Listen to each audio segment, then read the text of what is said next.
There will be laughter, there will be kindness, and there will be Chuck with his pants on. Oh, stop it.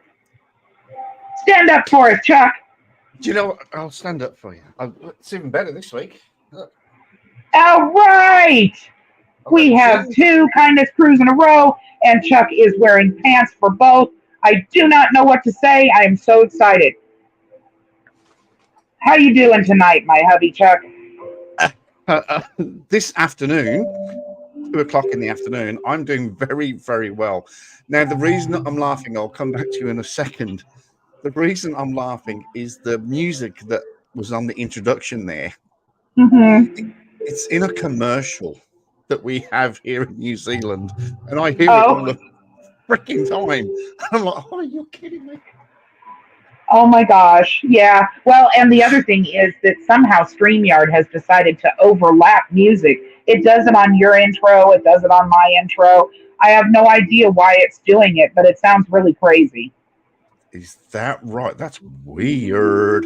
Anyway, yes, I am doing wonderful, super, fantastic, marvelous, excellent, awesome. Put a new video out yesterday. I hope you've all watched it. It is an awesome video. Thank you. I loved it. Thank you for putting me on to Mr. Tapley. Of course. It's going to be the gift that just keeps on giving. It really, really is. So thank you very much for that. Yeah, there was no one better to deal with that man than you. And I knew that when I first saw it, and you will make an amazing mockery of him, I'm sure. He is unbelievably crazy, and I'm hoping we have time in the last part of our show for you to show that video to everyone, because it is a great video, you guys. It is a really good video. So proud of my Chuck. He is awesome. Chuck, say hello to everybody in the chat. I will. First of all, I'm going to say hello to you because I haven't said hello yet. And hello, and how are you, my darling? I'm doing good. Thank you so much. And I'm glad that you are doing. I'm glad you're doing well. It was obvious that you were doing well by doing such a good video. That is the best video I've seen in a long time from you. Very good. It is. And I've got to admit, when I put it together yesterday, I watched it through and I wasn't overly happy with it, but it is a good video. So good video.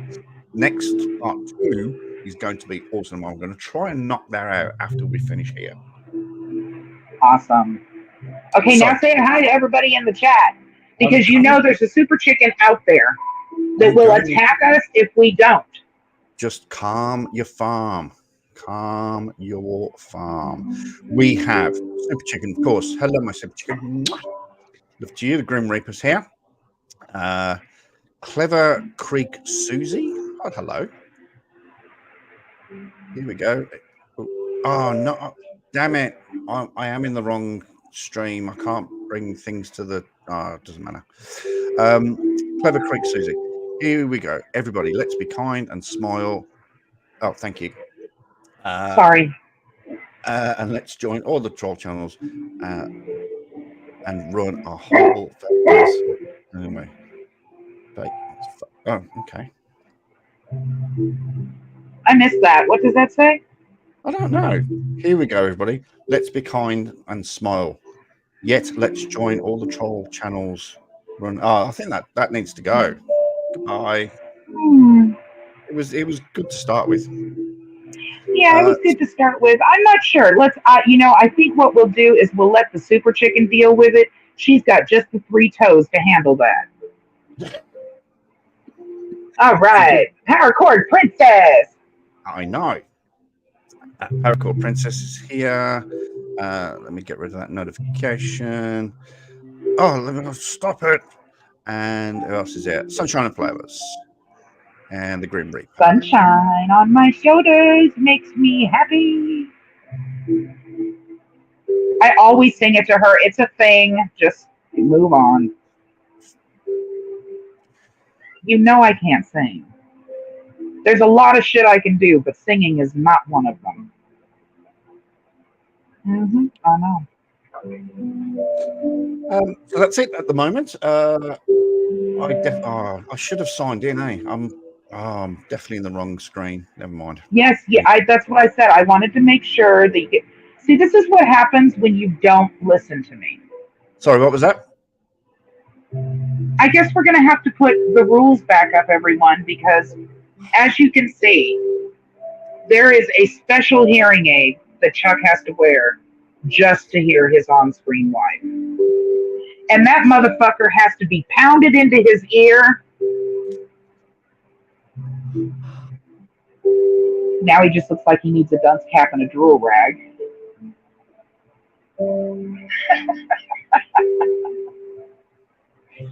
Oh my God. Right, let me just turn off notifications. There we go.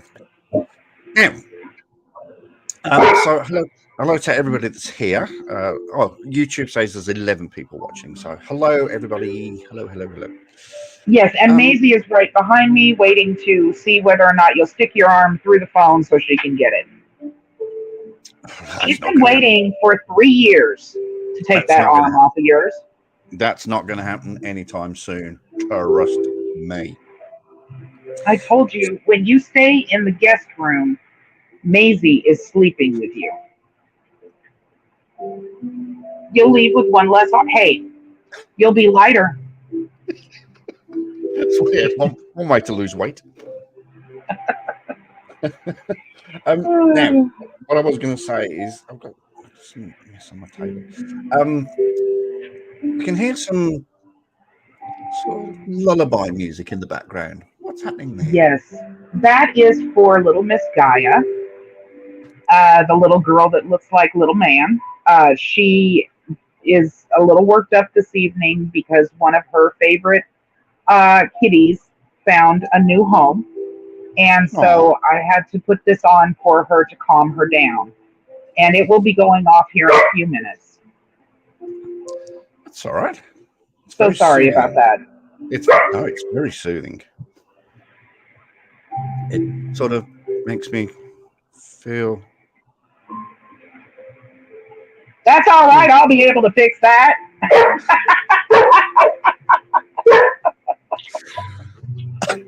And Maisie is barking at you. Yes. Sorry, Maisie. Love you. You are not allowed to fall asleep, Uncle Chuck. Love you. Love my arm. Want to keep it. All right. So does she. She wants to keep it too. So we are all about... What are we all about, Virgo? What is We're all about kindness. What are we doing? I actually would like to address something. And that is the Clever Creek Susie comment. And there's a reason I want to address this. So let's put it back up here.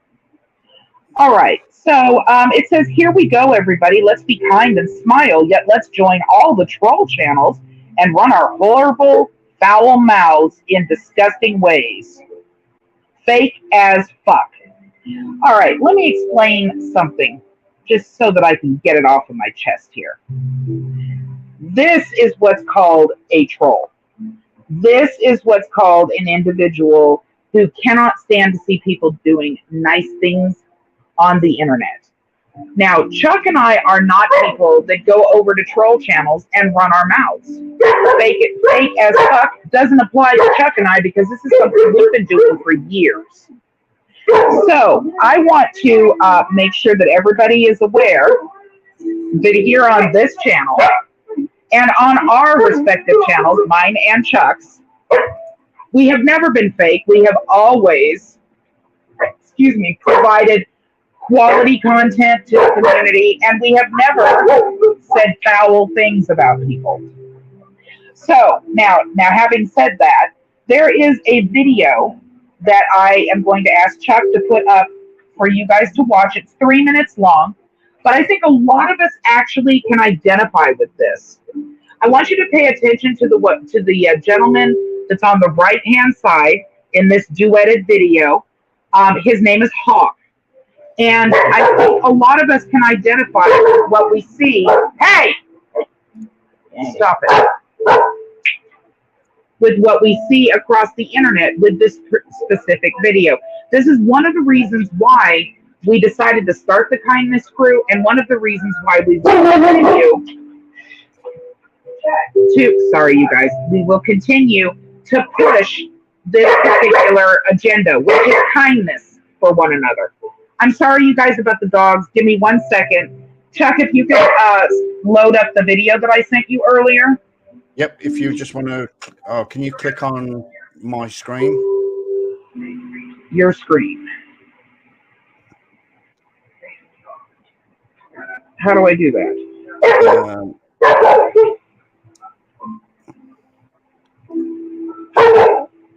So I've got second screen at the bottom there. If you can just click on that. I think you're going to have to hold on 1 second. I'm sorry. Gosh, it was a nightmare. I think I'm going to have to. I might have to drop out and come back in with the correct. I think you're going to have to actually go out and come back in and sign in. Yeah, I'm just looking because I'm not able to actually do anything for you. Oh, I know what I've done wrong. Oh, I'll be back in a minute. Just hold the phone. Okay. Alrighty.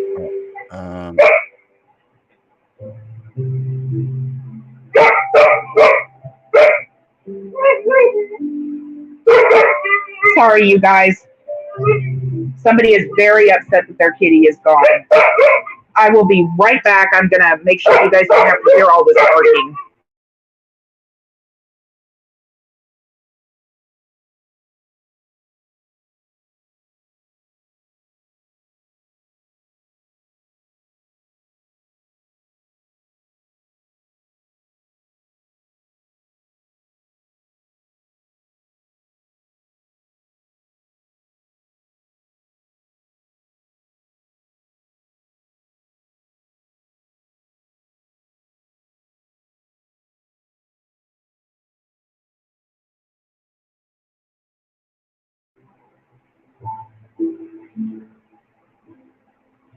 Okay, you guys, we're just waiting for Chuck to get back.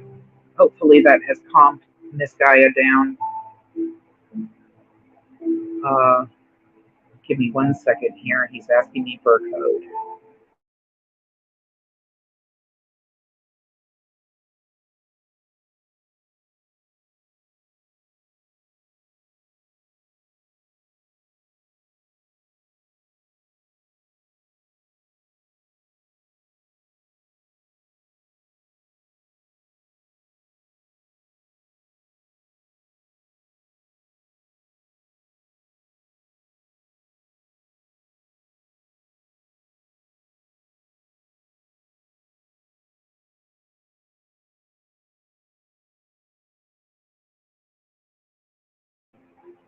My apologies, everyone. Hang in there with us. We will be right with you. Technical difficulties. So sorry.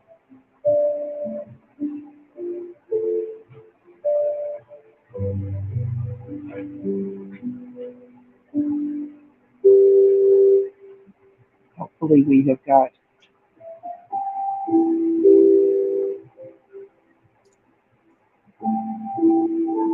Boom. Okay. There we go. So Alrighty. sorry, everyone. Sorry about that, folks. I had a little bit of a, should we call it a senior moment? Let's just call it a senior moment. That's okay. Next time we have to remember that 15 minutes before the stream, you have to log on so I can give you the code. Yes, yes. Okay. All right. If everybody can just watch this, I just want to see how you guys feel about this. I think we're all within 10 years of the same age, pretty much, that's in this room right now. And I just want to see how you guys feel after this time of being the way things are in this country and other countries too, but also just across the internet and social media. Here we go. So this morning, No sound. don't lose your mind. It says followers only, but he did give me permission to use this video. What he said touched me, and I want to kind of talk to him without being able to actually talk to him. So I hope this makes sense. Growing up, I never hated anybody. I never felt hate for anybody, ever. I mean, I was a little kid in the 70s. I was a teenager in the 80s. You know, my 20s was basically the 90s. I never felt hate or hatred for anybody. Well, me growing up, I didn't either. At all. And then I got older. We're about the same age. But as I saw things, I learned things, and things changed. I mean, because everything was, well,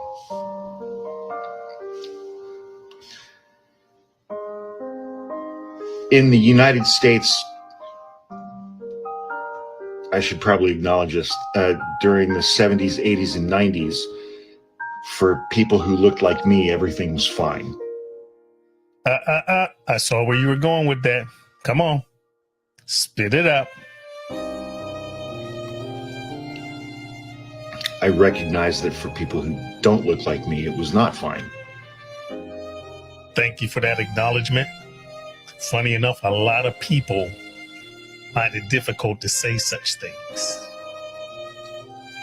But I never felt hatred for people. I never felt like hatred for people. I didn't used to. But as I got older, I learned. My eyes were opened. I saw things. People being hurt for no reason. Black people being betrayed. I am a retired Army Ranger, infantry guy. I've been to war 4 times for this great nation. Operation Just Cause, Operation Desert Shield, Desert Storm, Operation Enduring Freedom, Operation Iraqi Freedom. I have willingly put my life on the line to defend this country and everyone in it. Every white supremacist, every skinhead, anyone wearing a swastika, you name it. And I know that there's some of those folks in those arenas that would take my life if they could,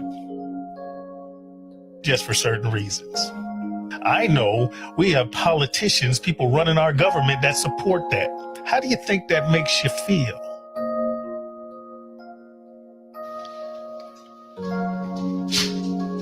I feel hatred. I feel hatred now. I feel rage and I feel hatred. I do too. But I also know that I can't act on it. All I can do is open people's eyes up to it, and hopefully we can defeat it. It's a terrible feeling.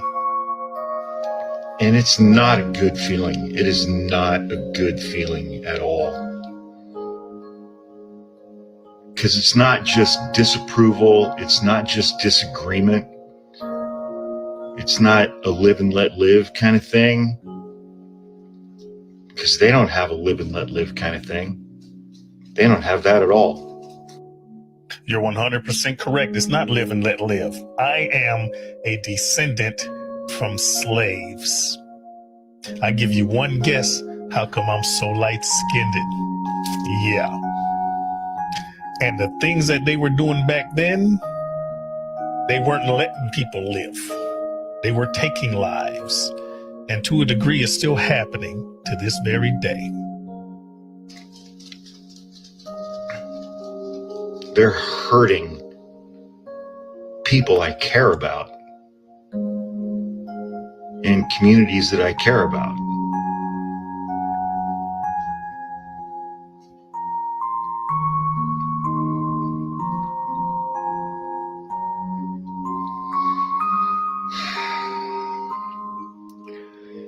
And it's like, I've had a ton of really expensive therapy, man. I'm supposed to be able to work through this shit, and I'm not finding that I'm able to work through this shit. I am feeling hatred right now. So I'm going to reiterate the same thing that I put in the comments. You, my friend, have just gotten a smidgen of blackness. This here. Can't therapy this away. So I want to thank you for listening and having your eyes open, my friend, because you're not the only one that feels hatred.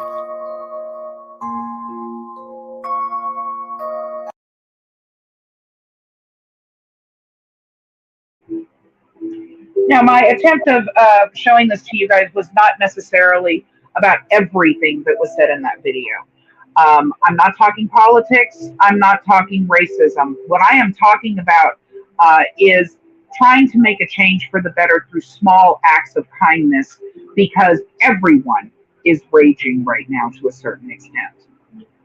I think everyone can agree that that is something that has come out more over the last few years throughout communities and YouTube and other social media, throughout neighborhoods. Hatred. We are no longer. What would you like to eat, chicken or beef? Okay. Chicken or beef?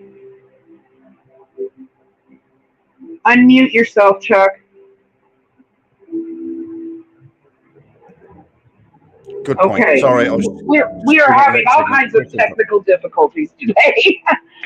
But regardless, my whole point of showing you that was because we all have anger that's going on.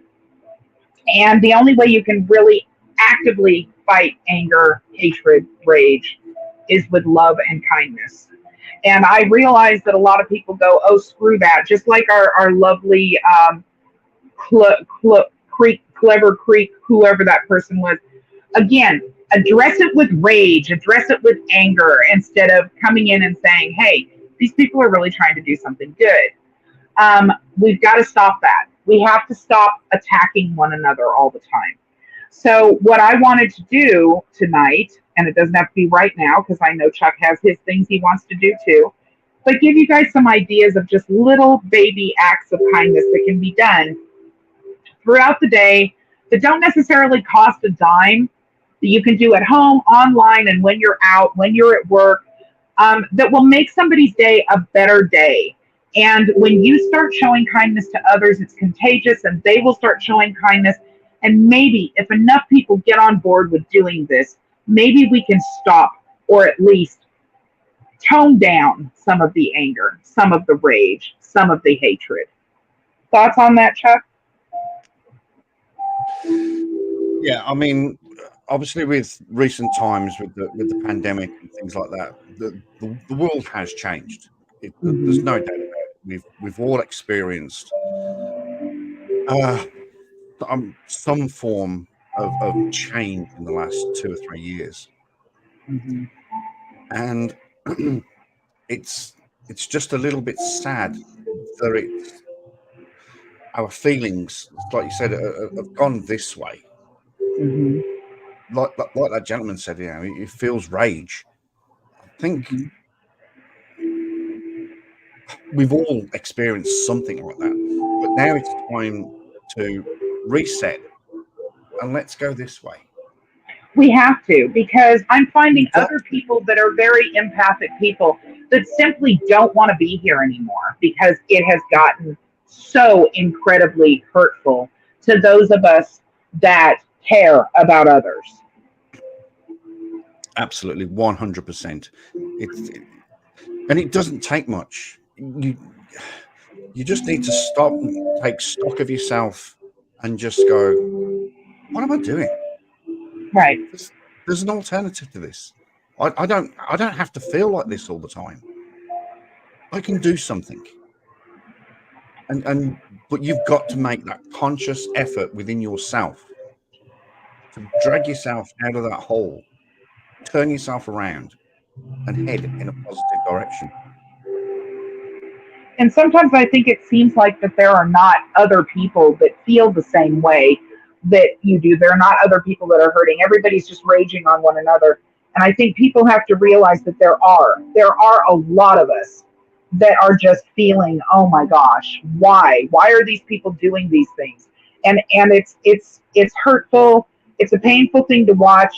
A community that I used to absolutely adore and loved everyone in, really just eat each other up. You know, I'm not a part of that community anymore, but that's what's happening.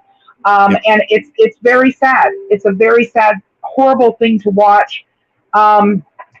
And I absolutely refuse. You know, for a while there, I was pretty upset myself, but I absolutely refuse to allow people to change me into an ugly individual.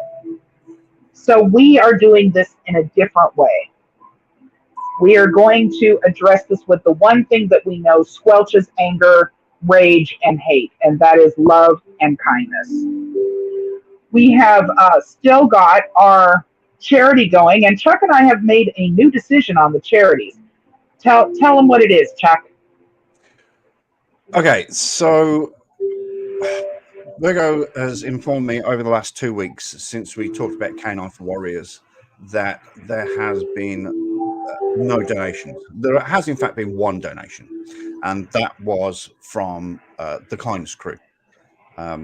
Virgo and myself put together, and we have made a donation. We've set the level for this charity, Canine for Warriors, which is a very important charity. Let's face facts. We went over this 2 weeks ago, and we'll touch on it again this week. But we've set a level of $100 to go into that charity. Now, once we reach the $100 target, then we will move on to another charity, and we will set a level there, probably $100 again. But we're not going to let this go until we hit that $100. So It's really not fair to the charity. It's not. It's not fair that we sort of pluck this charity out. Well, it was actually recommended. It was suggested to us. It was suggested to us by B1. By B1. B1 suggested to us. So we grabbed it, didn't we? We just went, yep, we'll take that. We'll promote it. We'll push it. We'll get them some money.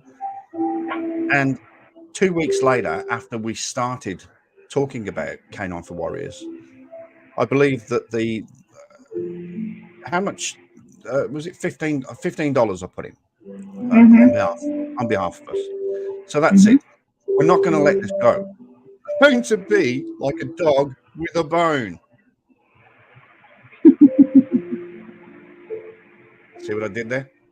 I do. I like it. We are going to be like a dog with a bone, and we are. Oh, thank you. Right on cue. Beautiful. We are not going to let this go. We are going to keep hanging on about Canine for Warriors, and we want all of you to share it around. Tell everybody you know. Put it all on your social medias. I mean, geez, there's enough platforms these days, and $1, $2 from everybody would. It's gonna. Don't forget, it's a twofer. Canine for Warrior saves 2 lives every time. It saves the veteran from all sorts of things. It also saves the dog. Yeah, they So use strictly rescue dogs. if you donate $2, one for the veteran, one for the dog, you're saving 2 lives. Having said that, the link is in the chat right now. Super Chicken has put it up for you. And it does go directly to the charity. It does not touch anybody else's hands. It goes directly to the charity. So there you have that. Let me let me turn off the background music if I can. I will be right back. Chuck, you want to get started with what you were going to bring forward? Yeah. I just want to touch on that. Touching on charity again. Let me do that.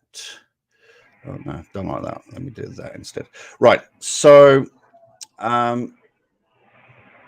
this is the final and utter last final mention about Shave for a Cure.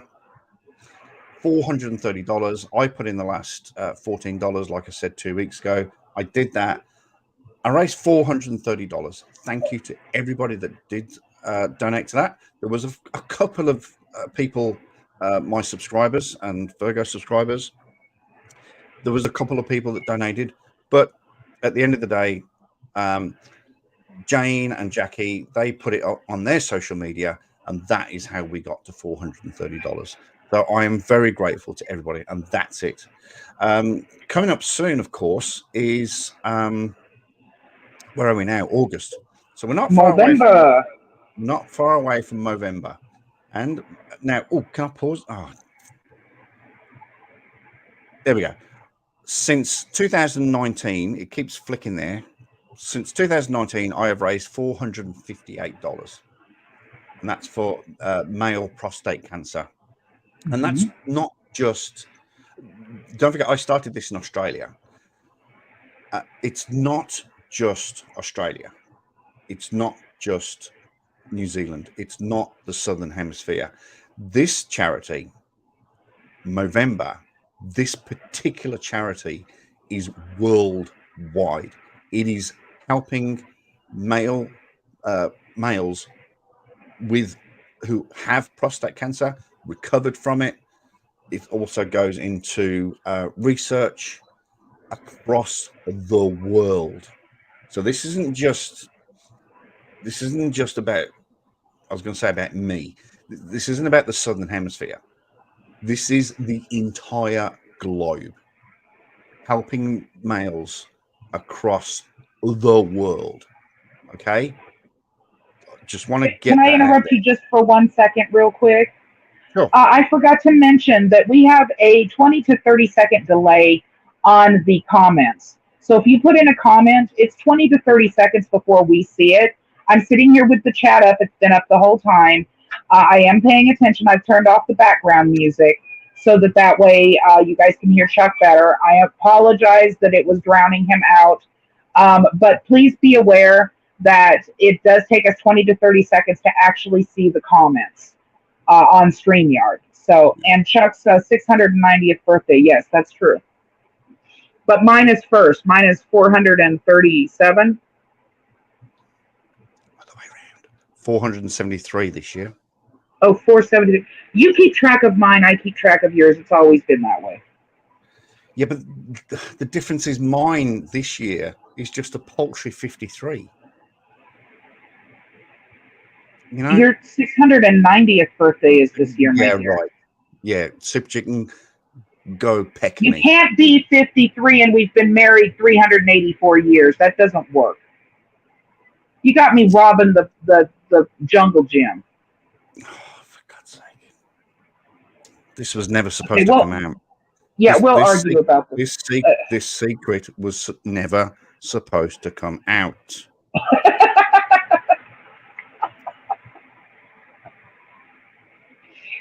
This is like a Men in Black thing, okay? It was just right. Okay, everybody, can I get you just to look into this? Yes, please. Everybody look straight at Chuck. Come on. It was a gas leak, okay? Just that's all it was. Yes. Right. So, yeah. So as you can see there, since 2019, I have raised 458. Well, what am I saying? I have raised. We have raised, because everybody does participate in Movember. And Absolutely. Movember has been a thing ever since you started. I'm very excited for that to come up. Yep. In fact, actually, what I'm going to do is I'm going to ask people. You can either email myself, chuckchasethefacts@gmail.com, or you can email Virgo at virgotriad@gmail.com. Or you can. Have we got a Kindness Crew email yet? No, it's still the Odd Couple, oddcouple2two@gmail.com. So I want everyone to email a suggestion of a design this year, because over the years, as you can see, I think that was last year. Last year, I just did a goatee. I wasn't 100% sure that work were okay with it, but apparently work are completely on board with it. Pack and Save, they love it. They have their own competition. So I'd only been there a few months, so I was a little bit unsure. But in previous years, I've gone mustache, I've gone the full chopper, I've gone big side lamb chops that meet the mustache. So I mean, this year I could do like a full beard, but take away the goatee, like do a reverse goatee. I don't know. That would be cool. That would be actually. So we do this, do the goatee, but grow hair all around, and then take off the goatee. That would be cool. That's it then. All right, you don't need to email us. That's it. That's going to be this year's design. So it's going to be an anti-goatee. Oh, that's a funny word, isn't it? Anti-goatee. Anti-goatee. Anti-goatee. I like that. All right, so that's going to be that. Right. So what I was going to play. Oh, that's the wrong screen. Let me just. Geez, I like being in control. This is good fun. Good fun. He's pushing the buttons and turning the knobs. Twisting the knobs, not turning them. I twist them. Okay. All right. Oh my God. Okay. Yeah. Did you see that? That's yeah. That twisting. Was rough. That was rough. Oh my goodness. Whew. Hello. So let's have a little commercial break. Let's have a little bit of laughter for a moment before I bring up some serious tears. Oh, by the way, I'm about to play some videos as we go through the stream. I warn you, you will need some form of tissue, toilet roll, tissues, a tea cloth, but you're going to need something to soak up the tears. Trust me. Oh my goodness. Right. So, let's have a little bit of humor, and let's watch this young lady be fluent in her language. What would you like to eat, chicken or beef? Alrighty then, I will be right back. Hey, you're the one fluent in Korean, right? Yeah. Oh, great. We have a Korean passenger and 28C doesn't speak a word of English, okay? Can you please go there and ask her what she wants to eat? Echoing, mute yourself. 어머, 한국 분이세요? 진짜 다행이에요. 제가 영어를 잘 못하니까. 진짜 배고픈데 뭘 시킬지 알아야지. 진짜 다행이에요. Would you like to eat chicken or beef? Chicken, please. 오?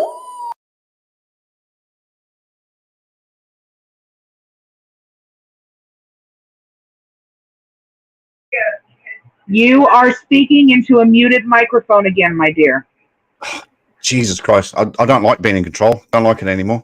I found that really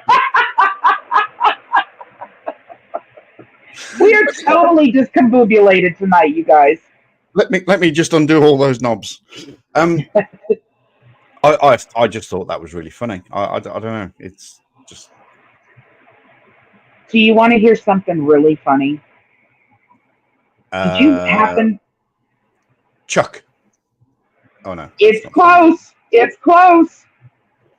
So I don't know whether or not you can scroll on over to my community tab and show people what I put on my community tab about what is not allowed on my channel. Yep, I think I can do that. Because I think you guys who know us will find this to be hilarious. There was a specific comment that I got that made me put this on my community tab. Okay. Community. Oh, you shared my video. Oh, bless you. I always share your videos. Is it the second one down? No. It starts with, let me say this loud for the people in the back. Oh, yep. Got it. Okay. Can you? Yeah. Yep.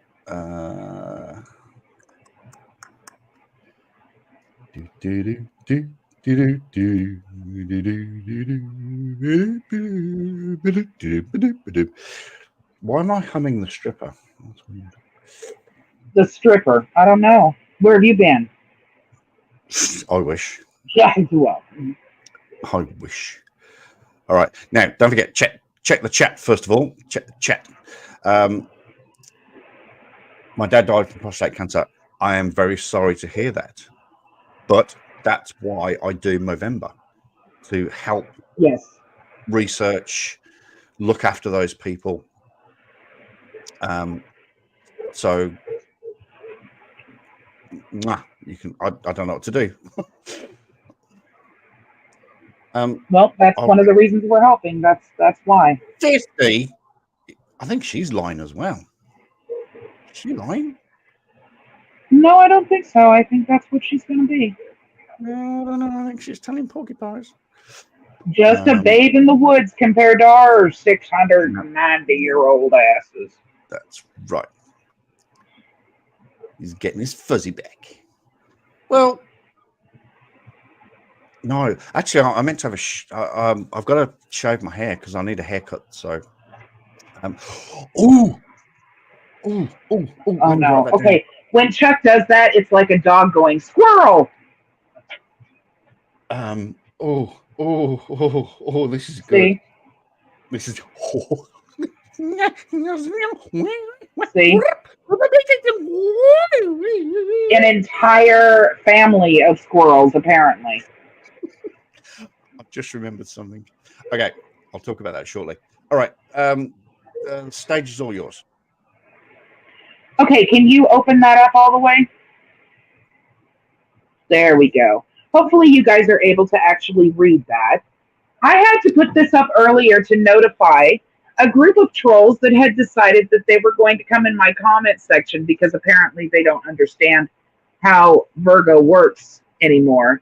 I've never allowed comments to just go through. They've always been filtered because I've always had terrible threats because of the fact that I go after scam artists and sovereign citizens that like to scam other people and they like to make threats. But they thought that this would be cute, and they decided today that they were going to call Chuck and I homophobic con artists. I thought you'd like that one, honey.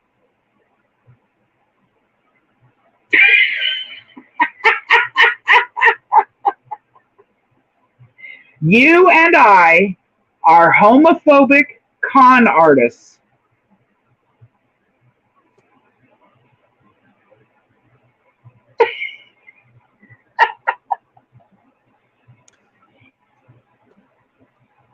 You ponder it because it takes a minute to kick in.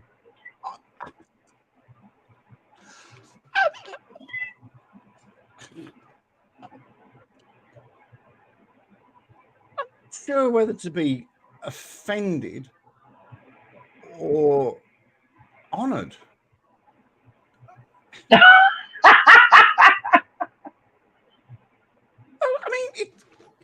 it's, occasionally it's nice to be labeled. It is. Some people at work, they call me funny, or they call me happy, and Well, you are funny. they say you're a great duty manager, and you take care of things, and you do stuff, and so it's nice to be labeled, but I don't really want to be labeled as a homophobic con artist. Yes, this is what I do not understand about people. Okay. So if you have a critically thinking mind at all, you would be able to see that comment doesn't make any sense when it applies to Chuck and I at all. Chuck and I have been friends for a very long time at this point. And for those of you that don't know, I have been married to a female for 24 years. 24. So calling me or calling Chuck homophobic is pretty sad. I mean, you have to really be a numbskull. Thoughts on that, Chuck? It's, well, God, where do I start? It's obviously a very short barrel when you're scraping the bottom of it. Right? I'm still a bit gobsmacked. I'm still a bit gobsmacked. Okay. And then I guess it was just to add that extra punch. Homophobic con artists. So far, no one's been able to actually prove that Chuck and I are con artists at all. It's all hearsay and bullshit. But it doesn't matter, because now we're not just con artists, we're homophobic con artists. Oh. And what it boils down to, honey, is the lesbian homophobic con artist, which is a total oxymoron. I'm just really, really, really trying to get my head around that. So in terms of homophobia, I have not got a homophobic bone in my body. I have known gay people all of my life. Not to mention, let's talk about the drag queen thing. I mean, my favorite picture of Chuck is him dressed as a drag queen. Do you want to say that again? Because I found it the other day. Yes, let's show everyone. Let's do. Oh shit, where was it? Oh, I know where I've got it. I've got it here.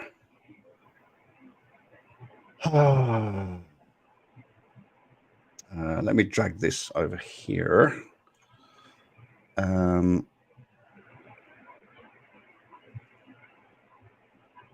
All right, there we go.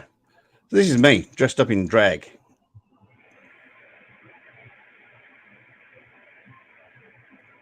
I mean, this is literally my favorite photo of Chuck. And there are these idiots that are so... Oh, I hadn't seen that one before. Maybe that one's my favorite. Look at those legs. Look at those legs. I know. That's the one right there. That one right there. No, up one more. Up a little bit. No. Up. Not down. Up. Well, yeah, down. Oh, down. Right there. That one. This one? That one. Yep.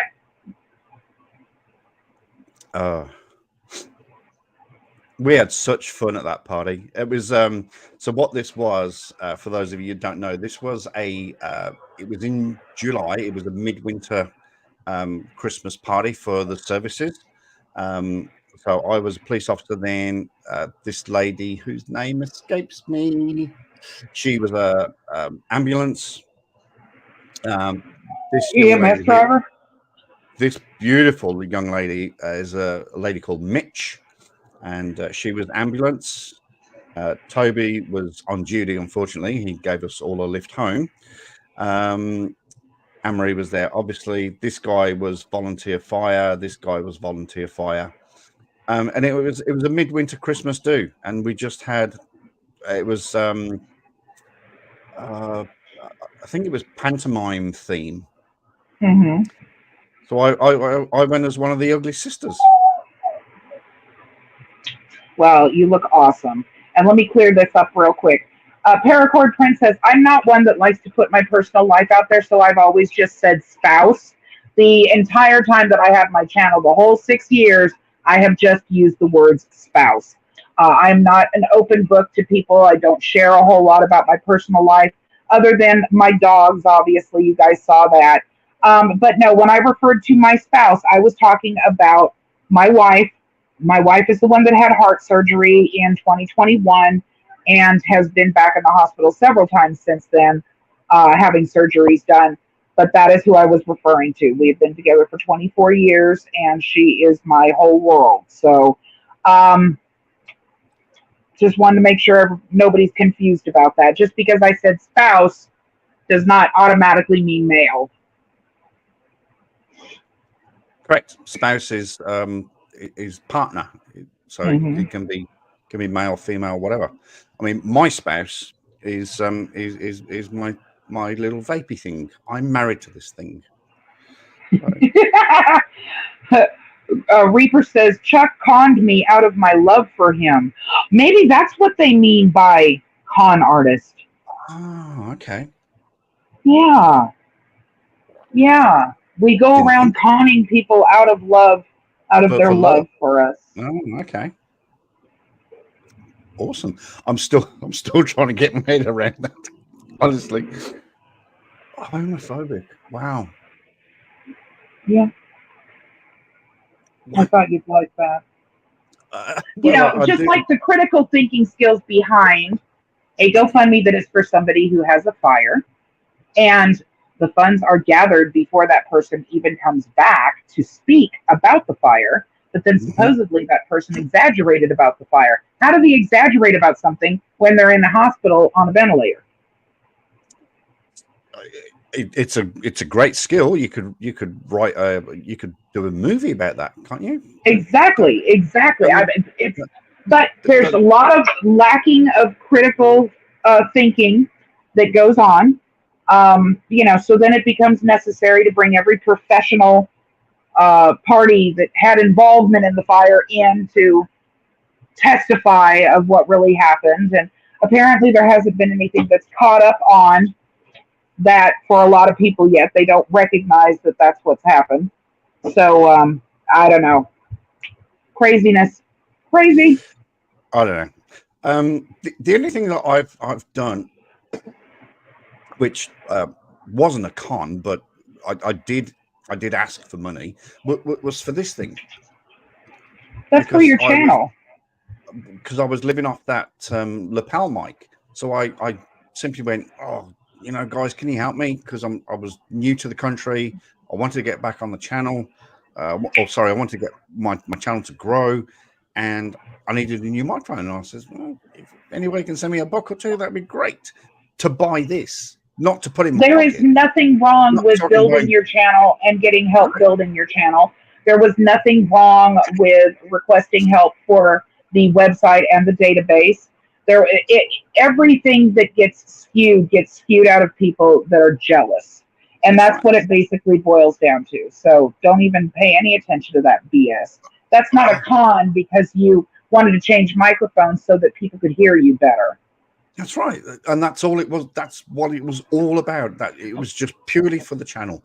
My Patreon, when I was in Australia, every dollar I got went back into, I bought some lights. I bought another microphone when I was in Australia.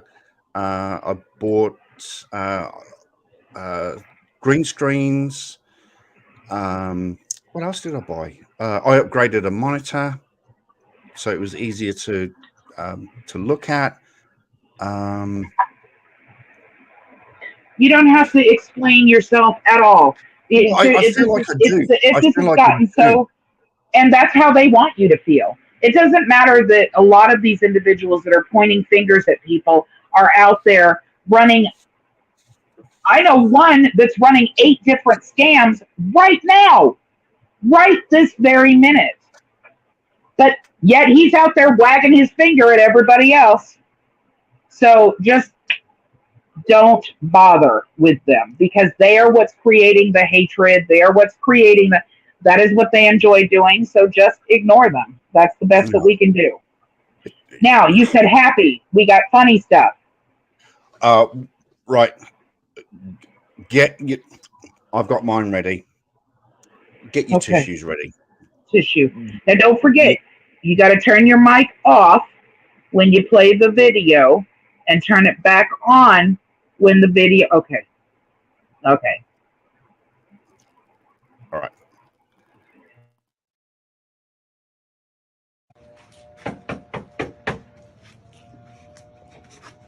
Who is it? I don't know. Who is it? Answer it.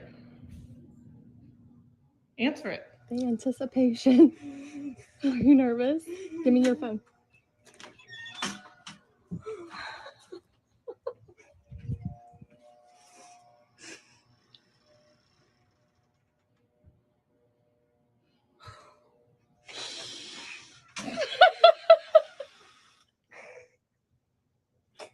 Is that the best surprise?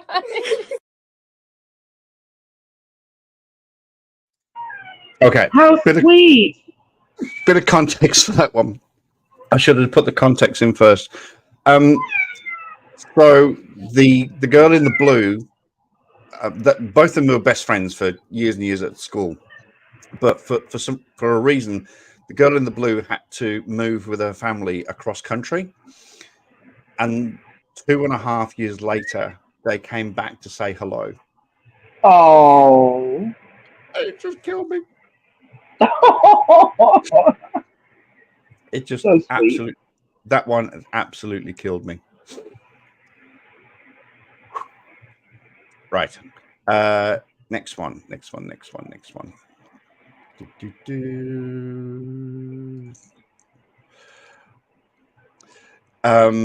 Okay, what's this one? Okay. Oh, shit. Have we all got tissues still?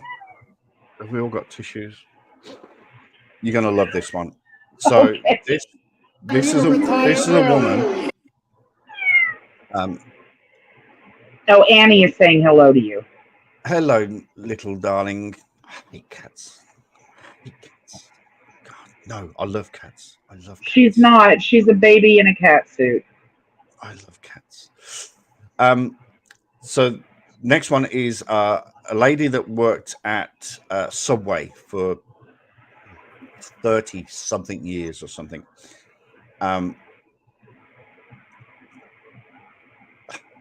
just going to play it. Mute.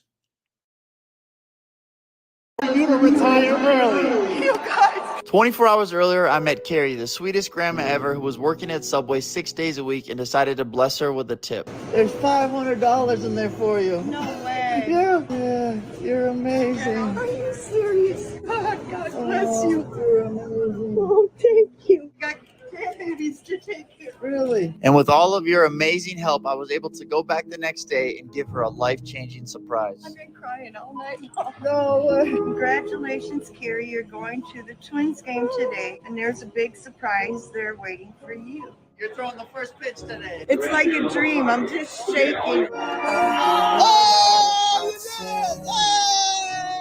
Jimmy wants to let you know people all over the country raised $20,000 for you to retire early. You guys, Congratulations. We love you so much.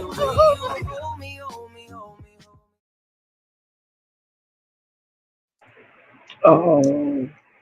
Stop it. I love you, Chuck. Stop it. For you guys that don't, yes.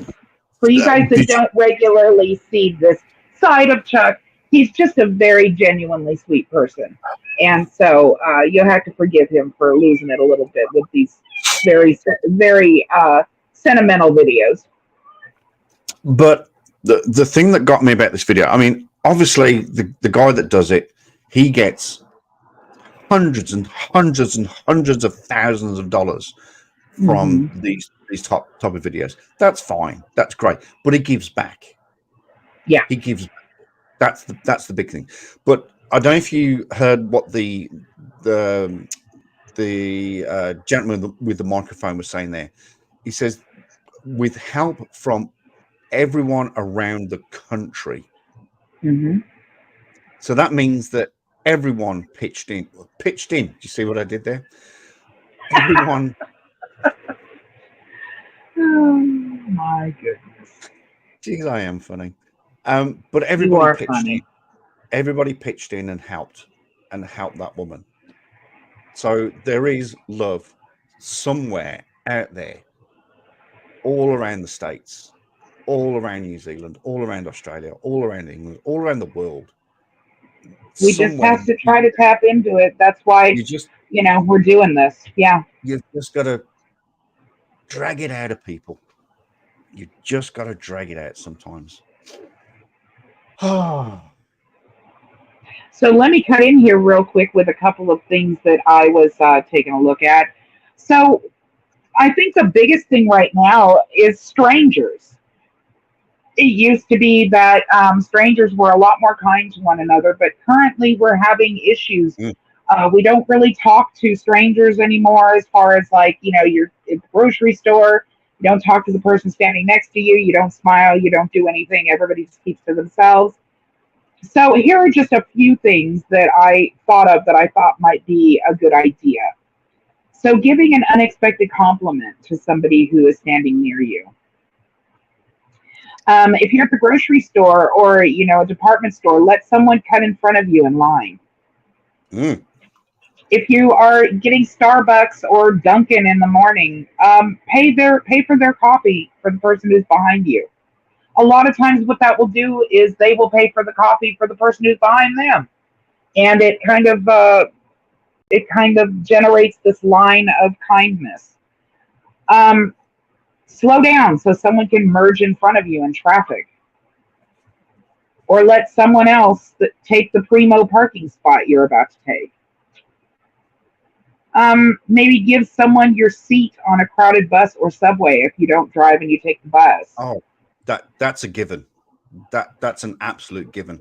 I used to catch the train. I don't know if you remember, but the train station was right across the street from me, and I used to go to Perth to go and watch the Fremantle Dockers, or catch up with my good friend in Perth, and quite often, it would be crowded, and I'd see someone and like, oh, geez, you need to sit down a lot more than I do.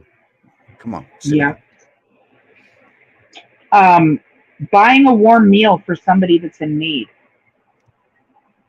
I used to have a friend that would go once a month and buy a ton of cheeseburgers or egg McMuffins and give them out to people that were clearly either homeless or down on their luck. So just some things to think about to start going that direction if you're able to. Now, one of the things that I think is really important to do online is to actually go and make a nice comment to someone in the comment section. There are so many ugly comments that go around, like the one we got earlier, for no reason other than to just be ugly. There wasn't any truth to it. There was no big gotcha to it. It just was to be ugly. So instead, go to a comment section and write, I hope everybody has a wonderful day and a peaceful evening. No, very simple, very basic, very simple, but very effective. Yeah, because people do read the comments. Yeah, you've got to understand this, that When I go through my videos every so often, I always go through the comments and just look and see. And it's not necessarily the comment; it's the replies to those comments. Exactly. You have to open those to see what people are saying. And a lot of the time, yeah, it is negative. But yeah. Virgo's absolutely 100% right. Just write something. Just click on a random video and just write something nice. Just say something nice. Okay, so Sunshine and Flowers is saying that she's out if Chuck doesn't like cats. Let me tell you. I saw that. Chuck actually does like cats. He just doesn't like to admit that he likes cats. So don't go too hard on Chuck. He looks at the kittens that were born over here and gets all gooey-eyed about it. So don't even think for 1 second that's true. I've got to, yes, here we go again. V, your nephew is trying to rescue from behind the screen. Oh, trying to rescue me from behind the screen again. Hello, Loki. I love you. Dad said, I never knew a stranger. Oh, yeah. That's good, Paracord. And I would not, I'm happy to hear, and I would not at all be surprised that you're one of those people that do brighten other people's day.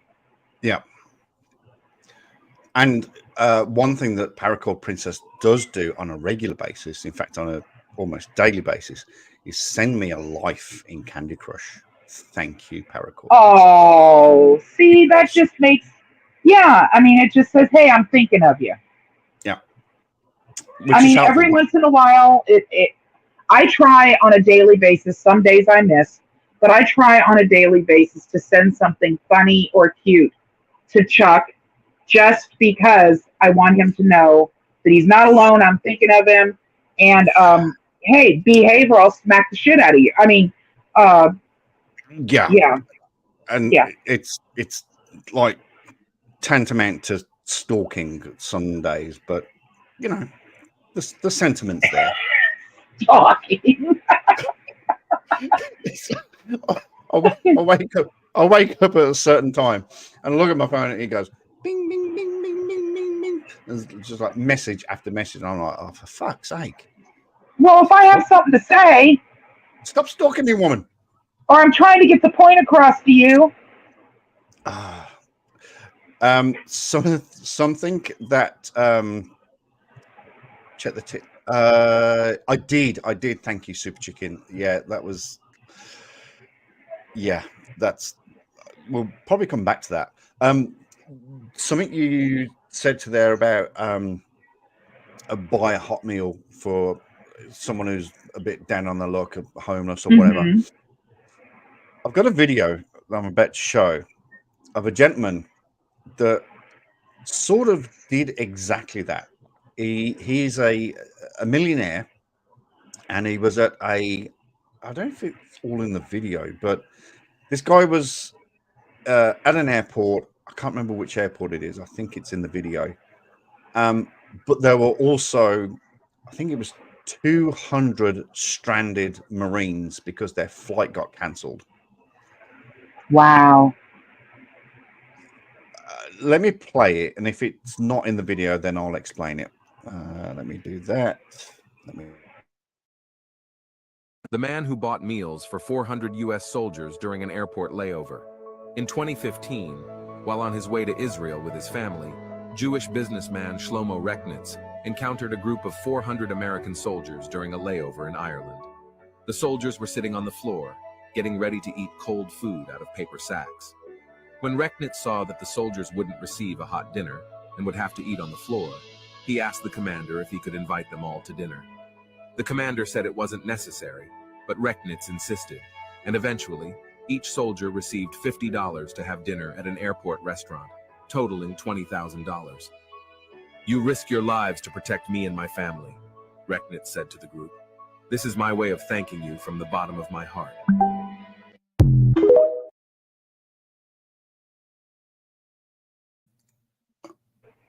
Very sweet. Did you get my message? What is that all about? Oh, okay, that's cool. Okay, you guys, I'm going to have to jump off of here because of an emergency, but I want to thank everyone for coming this evening, and Chuck's going to finish this up. I apologize for having to leave a few minutes early. So, Chuck, thank you so much. I appreciate you doing that. If you would not mind talking about the canine charity one more time before you Yep. pop off. Thank you Oh, so yes. much, honey. Love to you Yes. guys. Love to you. And good luck with that. And let me know what happens. Okay. Okay, I will. Thank you. All right. Okay. Bye. Bye. Can I end this without it being a problem? I can't. I just I'll just. No, I'm signed in. You can just leave studio, or I can remove you. Oh, I'm going to remove you. Yeah, remove me. God, I've got. I know. Oh. He's gonna get excited about that. I can remove. I did it. I removed Virgo. Oh my God. What the actual? All right. Have a great night. I might be live in a little while. Well, Hook, if you're going to go live, then I'm going to be right behind you. I'm not going to go live. I'm going to jump into your live. What's this? When you go live every day for a year, for hours, seething hatred, spew lies about someone that really engage you, you have a problem, seek help. It's true. It's true. All right. There was one other thing. No, it's fine. It's only afternoon here. It's only 3:15 in the afternoon, so I've got all day. Oh, I do have to go and cook dinner. Oh, I'm making cottage pie. I'm making cottage pie for dinner next week, so might make a video on that. Anyway, so what Virgo was saying there was that I do have a. Oh shoot! Where did I put it? Was it here? Yes, it is. Yes. Right. So, Canyon for Warriors. It is so important. I cannot stress enough how important Canine for Warriors is. Canine for Warriors, like I said earlier, it's a twofer. Okay? It rescues a dog, and that dog then rescues the veteran. And we all know that people of service, whether it's in your country, in my country, in countries all around the world, they have served their country to protect them. Like that gentleman said in the first video, that he was a ranger for, I can't remember what he said, 30 years or something. Desert Storm, Iraqi freedom. He's done all of that. But he served his country. And we need to serve them. We have to. They did it for us. It's not a complicated science. It really isn't. So, Canines for Warriors is a very important charity. I've donated on behalf of, Virgo and I have donated on behalf of the Kindness Crew. I would love for some of you to follow. If you can't, don't worry, but just tell people about it, share it. If you tell your cousin and your cousin tells his cousins and the extended family, and they all put $1 or $2 in, we're saving 2 lives at the same time. Now, I did go on the internet and I did look for some testimonials. There are a lot of testimonials, excuse me. There are a lot of testimonials on the website. Super Chicken, if you could put the, cottage pie. Oh, yeah. Oh yeah. So if you could put the actual, not the donation link, but the actual link to the website. If you go on there, there are testimonials. But I went a little bit further, did a little bit more digging, and I found, oh, that's not very big, is it? Should we make that a bit bigger? So I went on Facebook and it says, I spent my birthday, this woman spent her birthday at K9 for Warriors graduation ceremony for 10 warriors. You and I know how important our dogs are to us, and it was an honor to witness the testimonies of these brave soldiers who know what unconditional love is. So this is an absolute real thing. This is 100% real. Oh, wow. Oh, 30 years and 4 wars. Yeah, I got the 4 wars. I couldn't remember how many years. I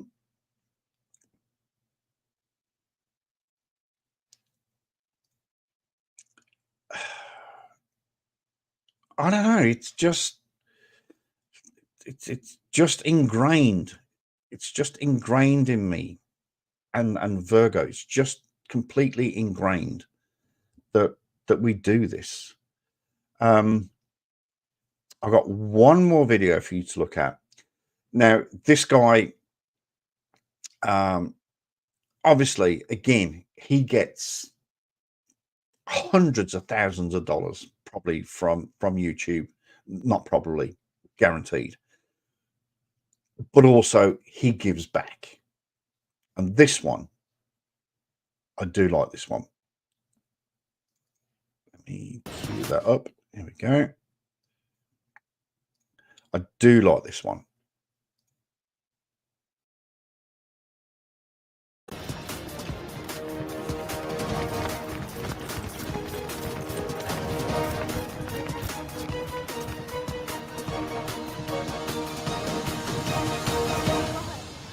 I am Muslim, so I can't give you a hug, but I wish I could. Knuckles? Yeah, I could do Heck Knuckles. yeah. I'm literally returning the school rented laptop as we speak. Are you kidding? Pull that. I don't believe you. Let me see it. Look, I don't want to get it wet, but that's the No, school you're laptop. not. I don't have one. No way. That's just straight up meant to be.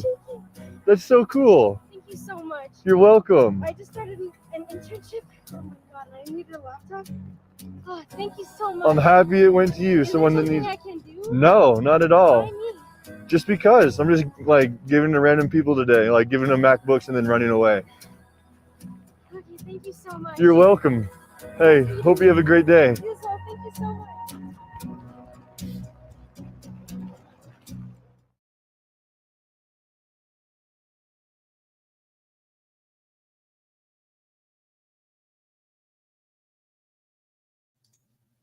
So like I said, this guy, forgot to unmute the mic, this guy makes hundreds of thousands of dollars through his videos, but it's the fact that he actually gives back. And that young lady there was so appreciative of having, I don't even know what a MacBook is.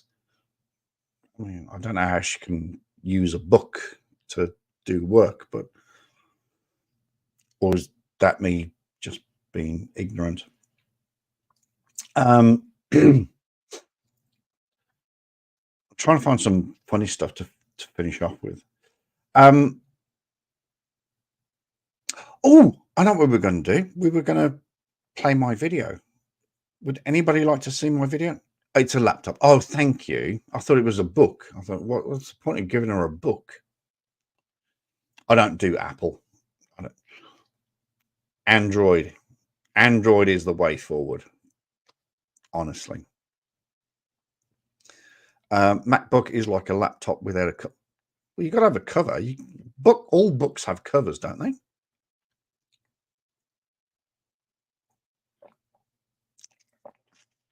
Right. Okay. I guess we're going to call it here.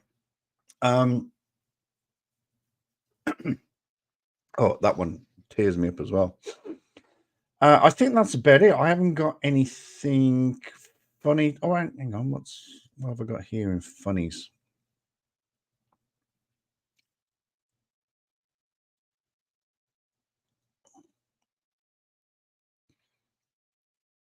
Oh, I've played that one, I think.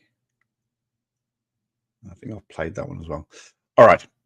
Android is the way to go. You are absolutely 100% right, Super Chicken.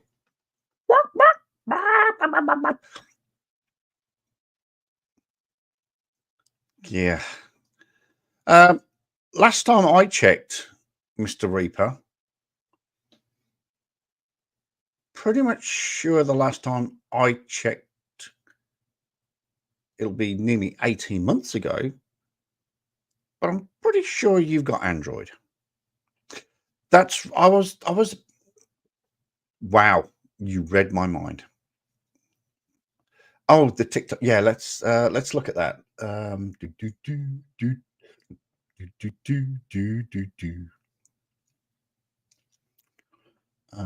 Was it this one? Oh.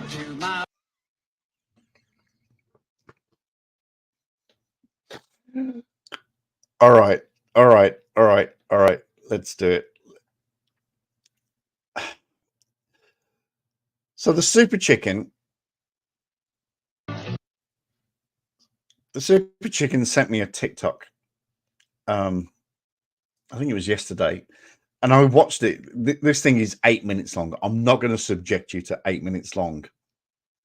In fact, what I will do. You can't. Oh yeah, you can.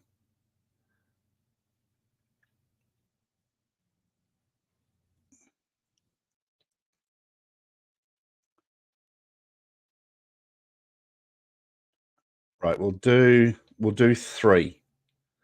Now, some of these people I don't recognize at all.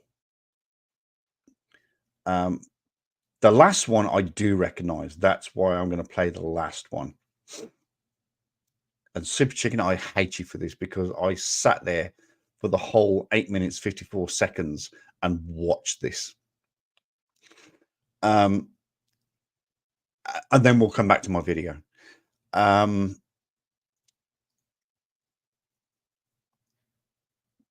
This is priceless. I don't know who this guy is. I don't know if you know him. I don't know if you remember him. V would remember him because she's that old. But this is good. This is good. I hope I've got it queued up at the right moment. So we'll just play the 3. And you will definitely, and even I recognize the third guy. But these are really, really funny. One day she asked me how I liked her figure. She said I just weigh 103. Then she up and said one thing I can't figure. 1 pound of candy makes 5 pounds of me. Well, where are you tonight? Why did you leave me here all alone? I searched the world over and thought I found true love. You met another and I felt like a fool with fear. I was shaking, for I realized the spot I was in. The trouble I had was all my own making when you caught me kissing Loretta Lynn. Why did you leave me here all alone? I searched the world over and thought I found true love. You met another and you was Loretta got a nice smack. One day she served me a couple of fried eggs.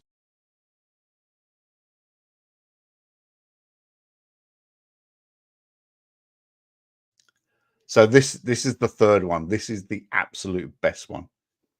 And you'll notice the difference in this gentleman singing and the guest singing.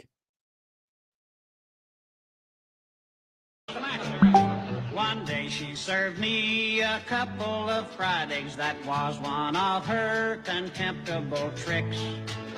And I told her off, I said, when you fry eggs, don't dirty my plate, dear, with less than 6. Are you tonight? Why did you leave me here all alone? I searched the world over and I thought I found true love. You met another and you were gone.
Thanks.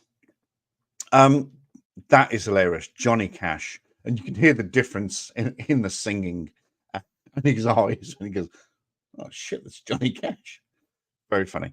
Right. So I've just had a message from V. And yes, all right. Okay, calm down, people. I've just realized. Just had a message from V. And the emergency turned out to be an actual emergency, quite literally.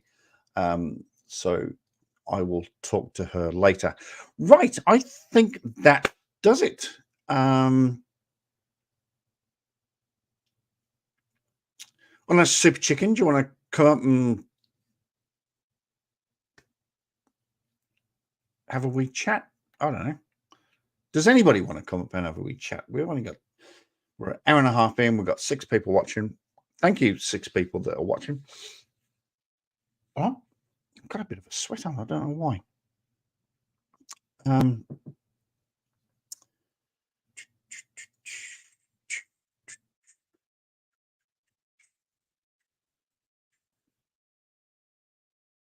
All right. I think that's all the funnies that I've got for now.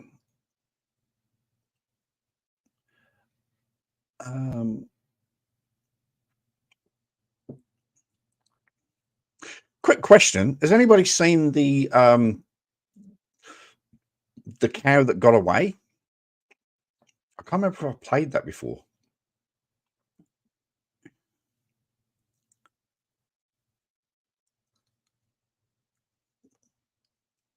Can't remember if I played that one.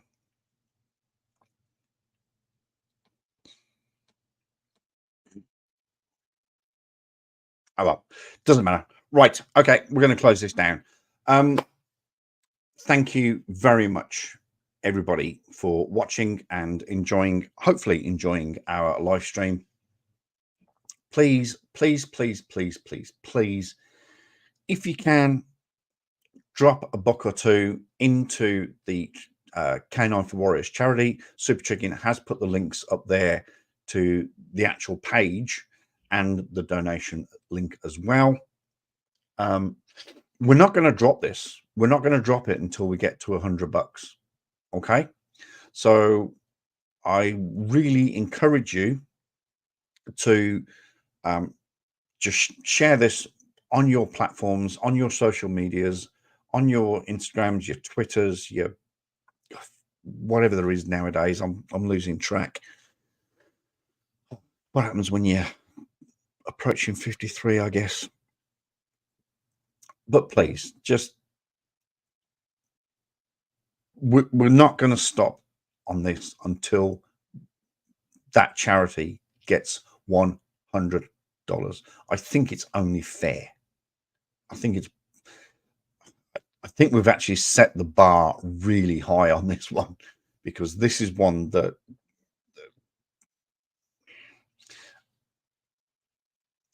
I think we are both personally invested in this. Virgo loves dogs, and I served. So, not military wise, but I was a police officer. So please, please, please, please, either send a buck and share, or just share. Just share it around, honestly. So, oh, it's in the Dubra, you doofus. It's in the chat, I think.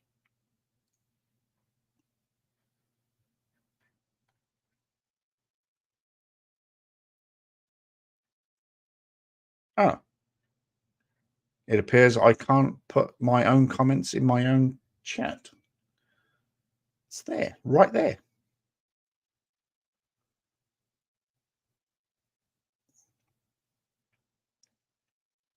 Paracord, thank you for your service. Seriously, thank you. Hang on, let me put it here instead. Here.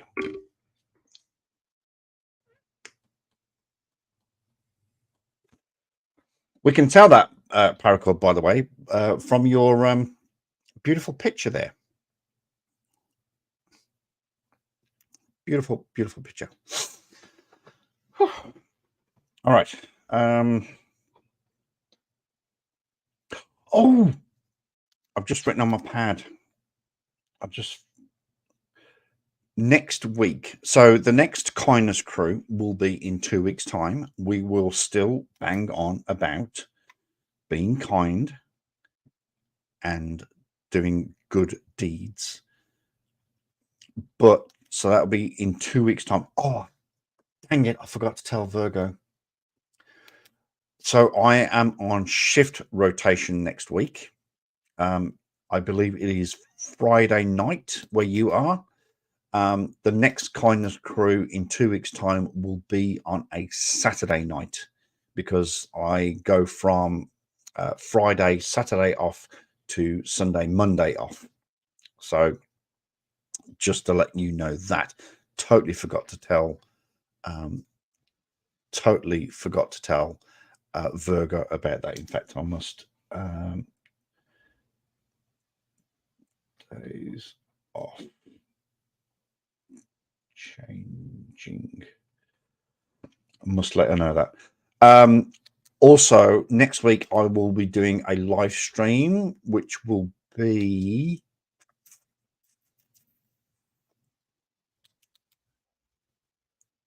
Saturday night. I'll be doing a Chuck live stream where we will have lots and lots of funny things. But I've got a massive surprise for everybody. I'm hoping Virgo can jump in on that one and have a laugh as well. Big, big, big surprise. Big surprise. Anyway, that said, hello, Mr. Reaper. Hello, squishy cheeks. No, fuck you. You knew I was going to do it. Come on. I knew it was coming. I knew it. I just absolutely 100% knew it. Anyway, hello. How are you, my friend?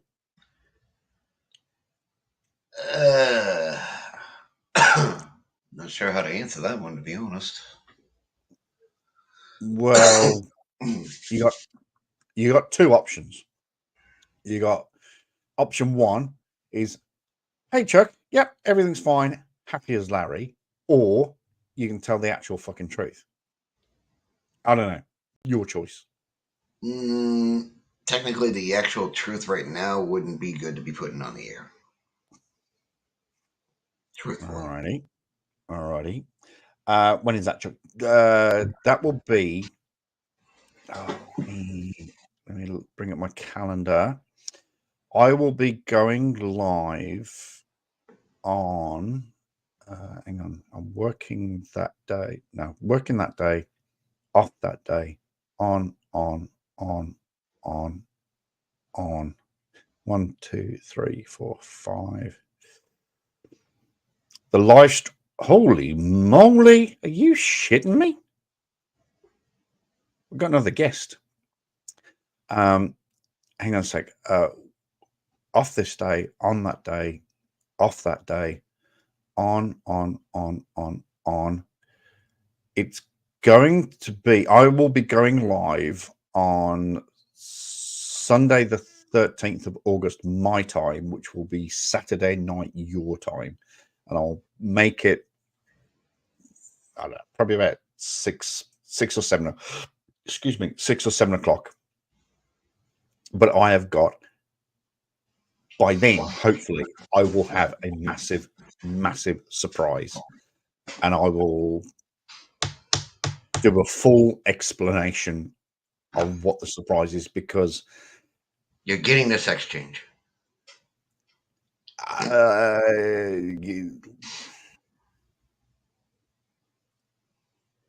No, that's not this year.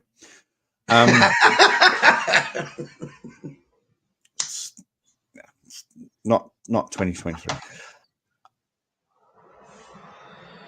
I can't say too much because it's going to be a wonderful, wonderful surprise. It's going to be a surprise for me as well. So I will explain all when I am live next week. And next week on that stream, Saturday night, around about 6 or 7, maybe 8 o'clock, Eastern Standard, by the way, Eastern Standard. I always work off Eastern Standard. We will have some, I will find lots and lots of funny videos that we can watch and enjoy. So that said, right, you can just park your pie hole for a moment, because I have the wonderful, the one and only woman that gives me life, literally gives me life. Paracord Princess is in the house. Hello, my darling. How are you? Oh, doing right. And I thank you for your service. I really do. I don't know why my picture isn't coming up here, but yeah, that was me back in the day. It was. I don't know if I can. I don't quite look like that anymore, but you know. Hey, it doesn't matter. Oh God, I'm getting messages everywhere. Stop it, people. Oh, there she is. Right. Okay. Virgo has got a serious issue and she will talk to me later. That's cool. All right. Yes, I was going to try and bring up your icon, but that's it. Yeah. There you are. Look at you. Oh. As Reaper would say, oh, squeaky cheeks. Look at you. Yeah, we used to have that hat. I think we used to call it the mushroom hat. Yeah, it doesn't look. It's definitely not Estee Lauder, is it? It's definitely not. No. No, it's not. I'm trying to think. Oh God. I'd call it more yesterday's lawyering. Who was the woman that invented the miniskirt? I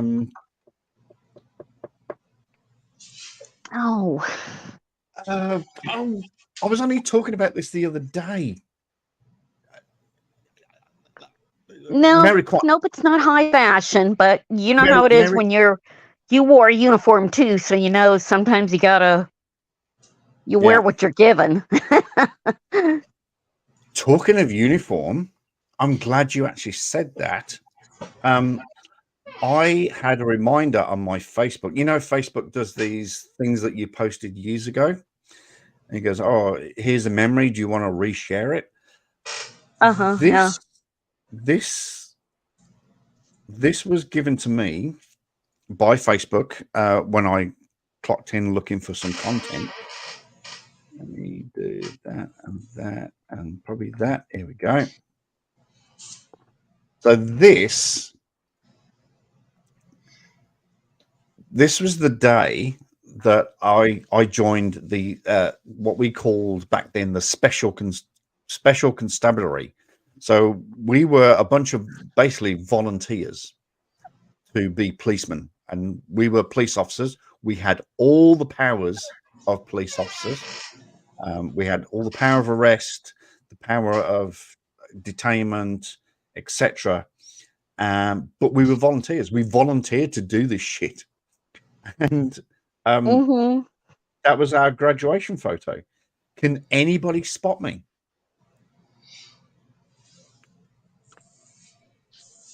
Let's see here. Can anybody see me?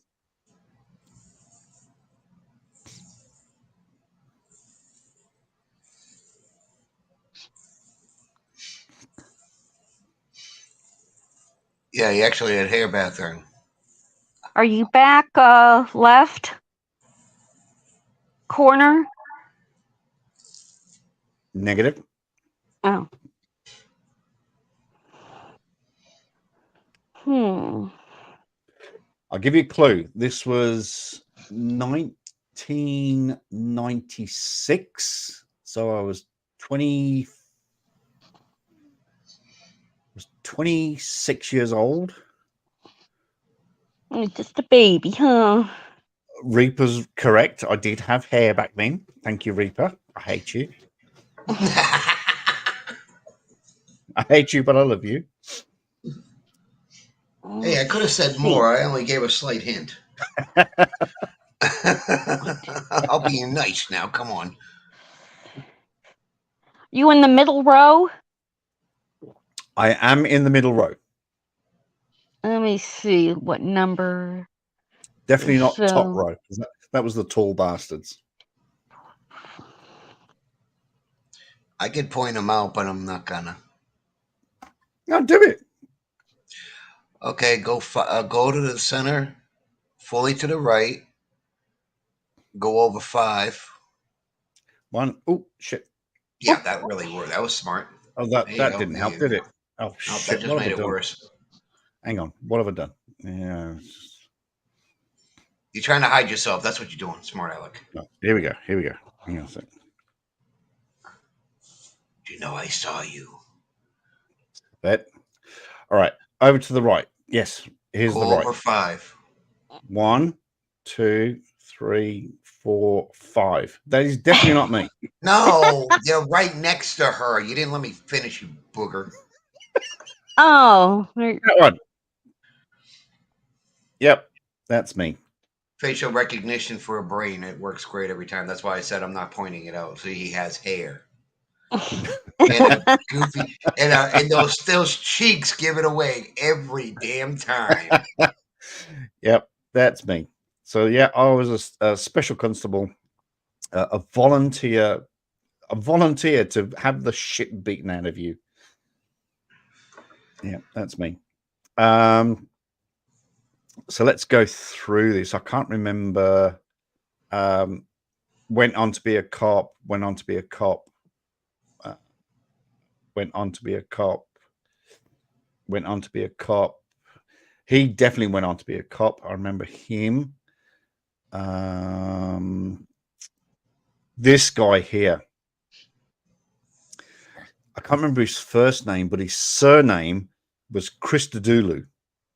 He was a Greek or Greek descent. Andreas? No, I can't remember. Yeah, Christodoulou. So he went on to be a cop. She went on to be a cop. Trainer. You see, most of them are actually trainers. You can tell by the badges on the shirts. Yeah. Definitely this guy. Obviously, not in uniform, but yeah, trainer, sergeant. But yeah, so a few of us actually went on to be cops and actually served together. But yeah, there's little old me. Them squishy cheeks give you away every time, mate. You've got to remember. You've got to remember that policing is my life. When I was a very, very small child, he got in trouble with the law. That's how he learned it. No, I was actually a small child. I was actually a teeny weeny child. The only thing I wanted to do was be a policeman. The only thing. I just don't know why. I don't know why, but I just wanted to be a cop. That was it. Aww. I can't explain it. That and Well, I don't know. People, drift to different things. It's, So when I was 18 and a half, that was the minimum requirement in England at the time, was to be 18 and a half and you can join the police.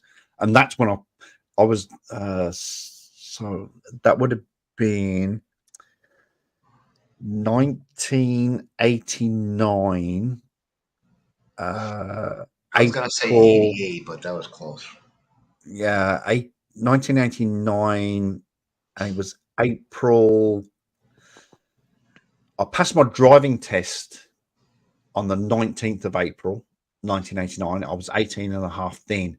So it would have either been that day or the day after that I took my application to Lloyd House, which was the headquarters of West Midlands Police back then, and physically gave my application that day, the day I reached 18 and a half, because I wanted to be a cop so bad. And I got through everything. I got through the physical, I got through the medical, I got through the aptitude tests, got through all of that, and I got to interview, and they rejected me, would you believe, because I was too young. Because you were too what? Too young, because I was the minimum age. But thinking back, if I could have my time over again, I would go back to 1986 when I was 16, and I would join the cadets, and I would be a cadet, which is, the youth element of the policing, and they train you and teach you and exercise you and get you fit, and then eventually you go into the police. A technical youth auxiliary police. Yeah, exactly. If I'd have known about that, because I didn't know about that back then, but bugging me backwards, honestly, that's what I would do. So 18 and a half, I was too young. I applied again I think it was about when I was about 20. And obviously all around the world, we have we have minorities. We have Black people, Indian people, Russians, French, whatever, coming into the country. So unfortunately, I didn't get in because I don't want to say, but it's true. But it's because I was white. They were trying to fill that void or hit that statistic. They wanted diversity. That's what the issue was. Diversity. Thank you. That's the word. That's the word I was looking for. Then I applied again when I was 23, I think it was. But unfortunately, because of diversity again, because I didn't have a pair of boobs, then I didn't get in, because they were recruiting women.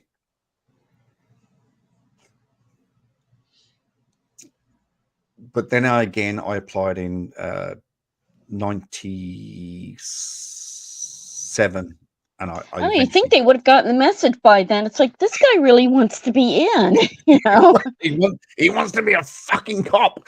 So obviously I must have been flagged on the system.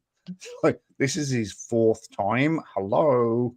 But yeah, I eventually got in 1997, and my first day on the job was the 16th of February 1998.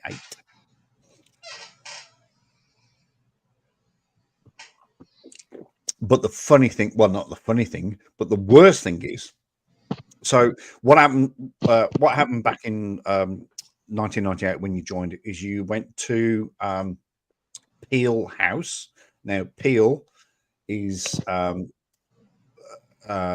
named after Sir Robert Peel. And if you don't know who Sir Robert Peel is, Sir Robert Peel invented the police in England back in 1870, 1880. So his name is 1878.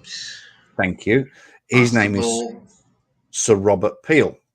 Yep, he So started constables based off the sheriffs from back in the days of the 16 to 1700s. They wanted a better police force with a way to be recognized. exactly. Thank you very much for Googling that. Appreciate it. I didn't Google it.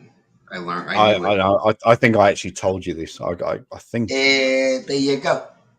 You're the Yeah. one that told me all about it because you're the I'm one the that one that Googled told you it about it. here at my door. That's right. So, so the reason that police officers in England are called bobbies is because of Sir Robert Peel. Robert is short to Bobby or Bob, and therefore they're called bobbies. And And Bob's your uncle. Bob's your uncle. And Fanny's your aunt, yes. But also police officers back then were called peelers. Sir Robert Peelers. So that's where all those names come from. So I joined on the 16th. My first day at Peel House was 16th February 1998. But 9 days later, I had to request leave. Now, I've only been in the job a week. And they went, "Why do you want to leave?" I says, "Well, because my partner is about to have my first child." So on the 25th of February, my daughter was born. Timing really sucks occasionally, but we got over that. So yeah. So that's a little story about me and my policing history. And of course, I've got my graduation picture right here, which is it's me on my graduation day, writing, which is in Coventry, and I got my fingers over it. 298, February 98. Oh, fresh-faced and eager to face the world. Oh my stars! I was so keen. Oh, you. And how many women have slapped you in that face?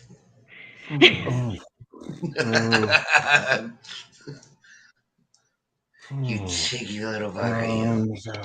God, there was 98, there was 99, there was 2000, there was 2001, 2002. God, you don't remember them. Let's just go with 25. Not even quarter worth fine. Let's just go with 25.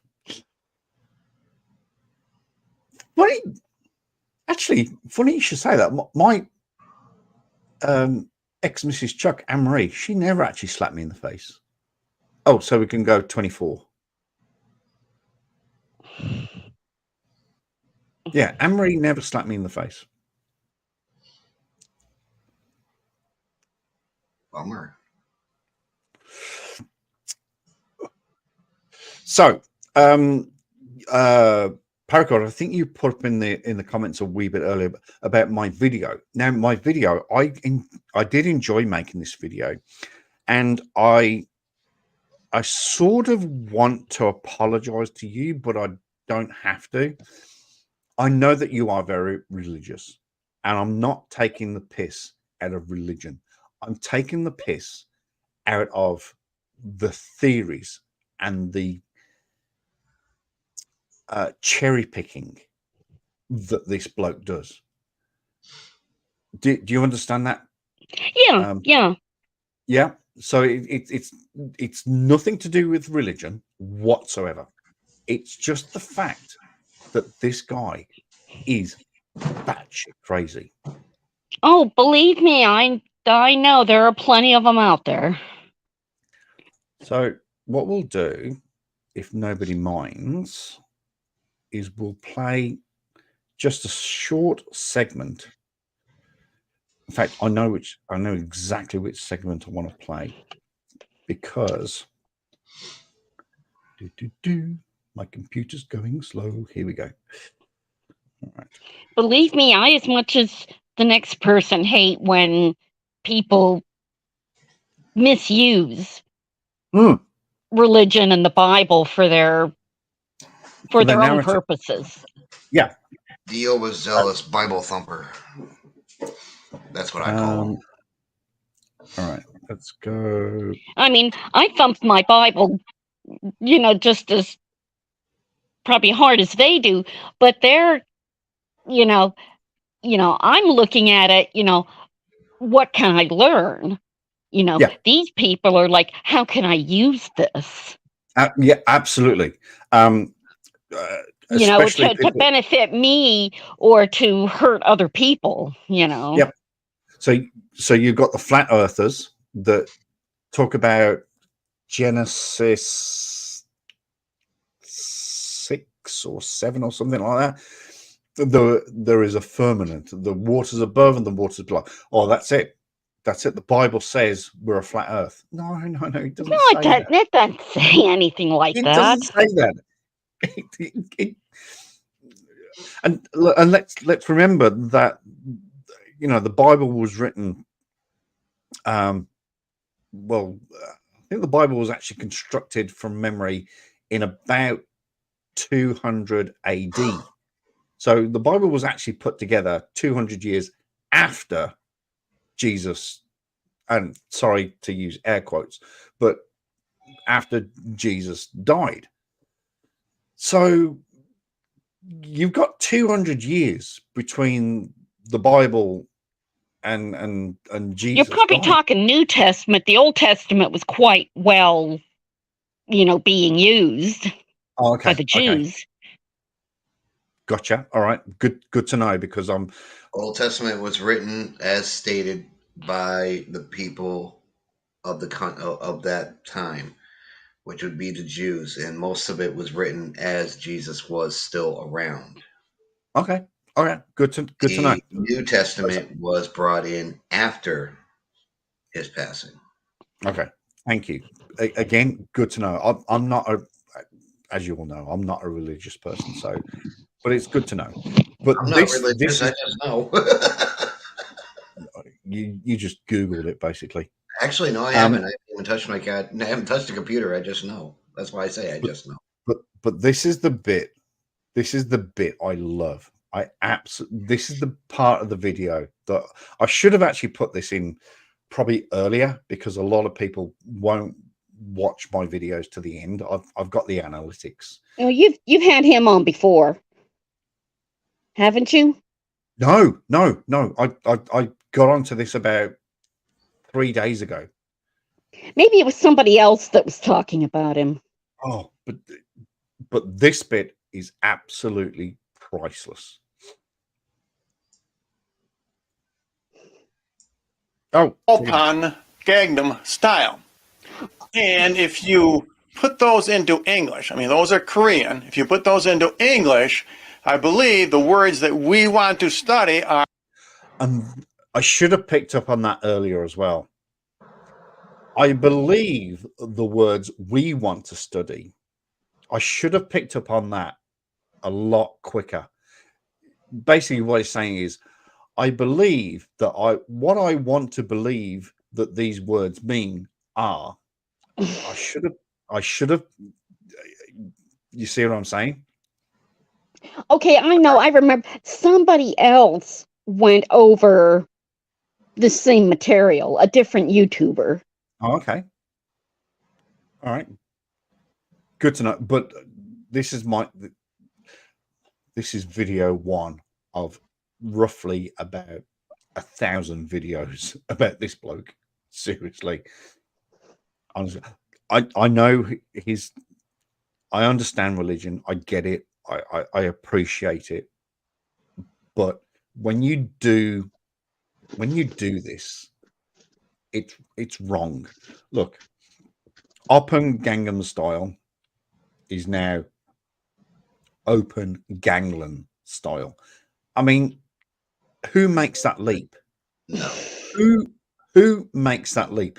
Absolutely. Walking Gundam style.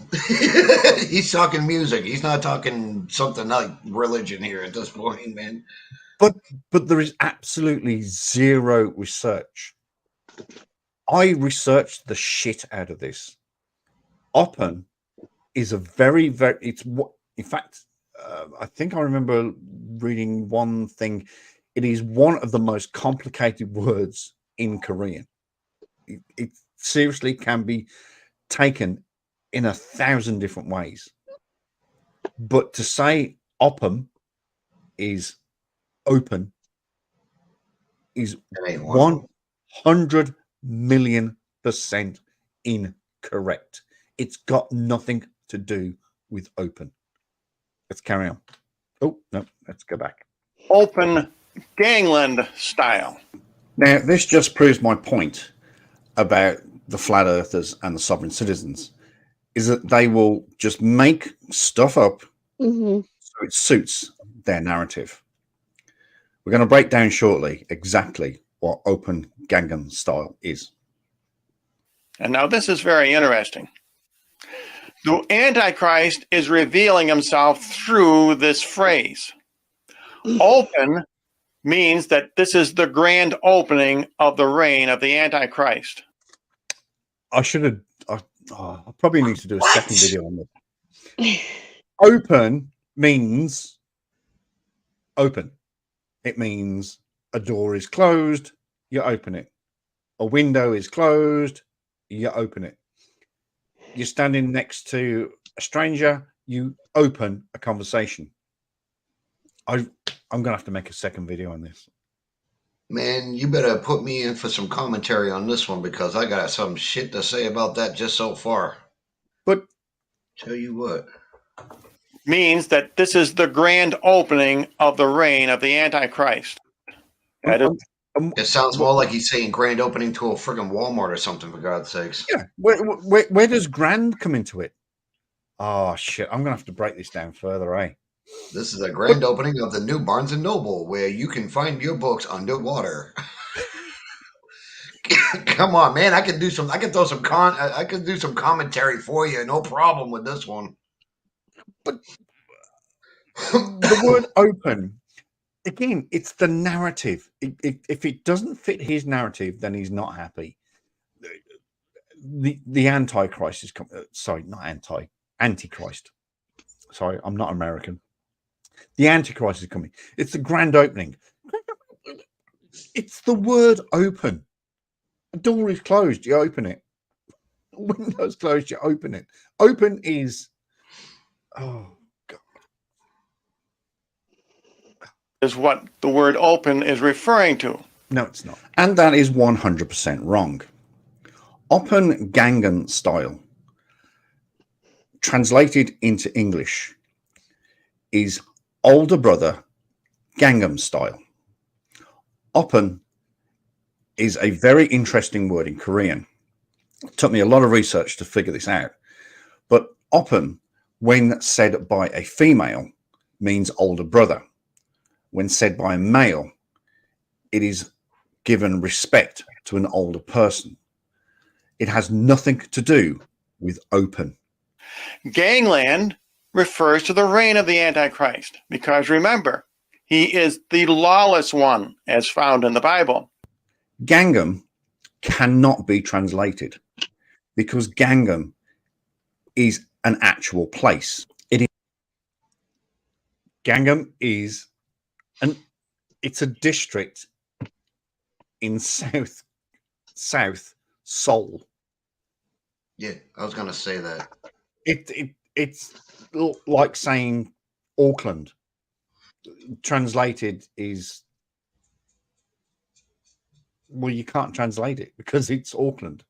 It's like saying Birmingham. You can't translate Birmingham because it's a place.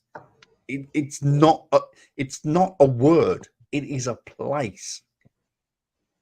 It is one of the 26 divisions of the city of Seoul. I shouldn't have said divisions there. It's actually districts in South Korea. Still works. Gangnam is a place. It sort of can be translated into south of the river, but it's a place. It's not a word up for translation. It is an actual district in Seoul. And style, of course, indicates that he is not a man of substance. Where does that come from? What? Where does that come from? I have no idea. Wait a minute. Back that the hell up real quick. What did he just say? What kind of stupid was that? This is 100% stupid. Is an actual district in Seoul.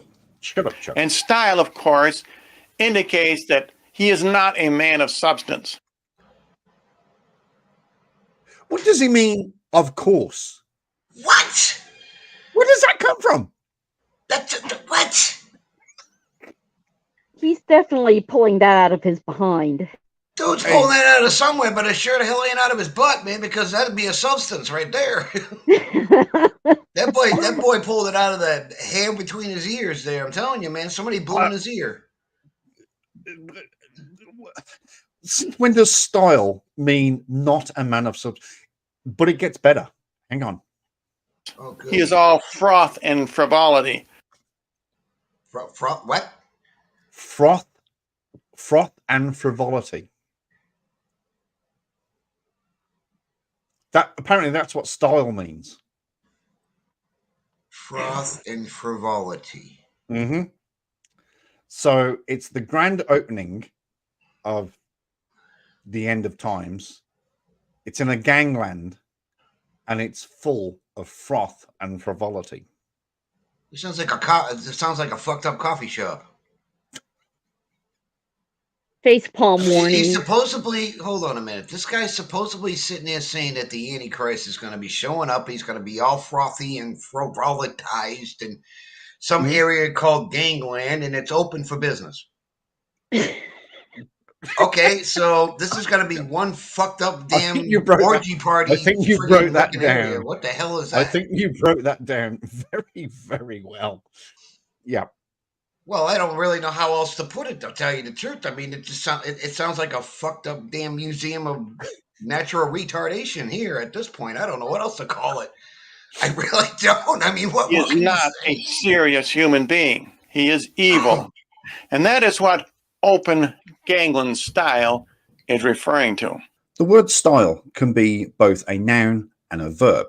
As a noun, the definition is a particular procedure in which something is done, a manner or a way. And as a verb, the definition is design or make in a particular form. None of which William has just said. Park Jae Sang, better known as Psy, is a singer, a rapper, a songwriter, and a record producer. He's known internationally for his humorous videos and outlandish live performances. By December 2012, Gangnam Style. Now, this freaks me out. The video freezes here for some reason.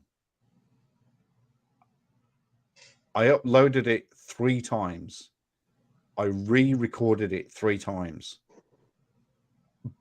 For some reason, it just freezes at this point, and I cannot explain it. It's really weird.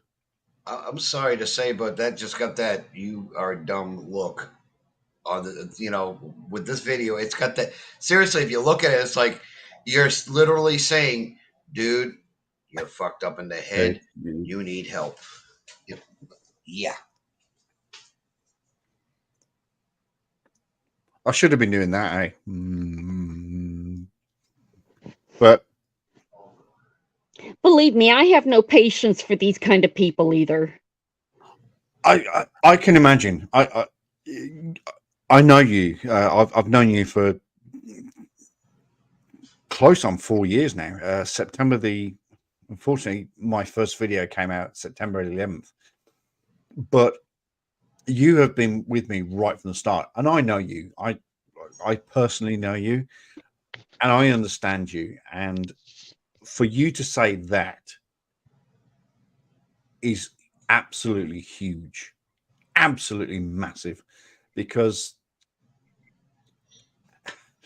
how can you twist and turn such an innocent comment into such an outlandish? It's just beyond me, honestly. That's why I said I have, being a quote, religious person, yes, I have no patience for people that misuse it and twist it and try to make it say what they wanted to say, Oh, no. Yeah. Yeah.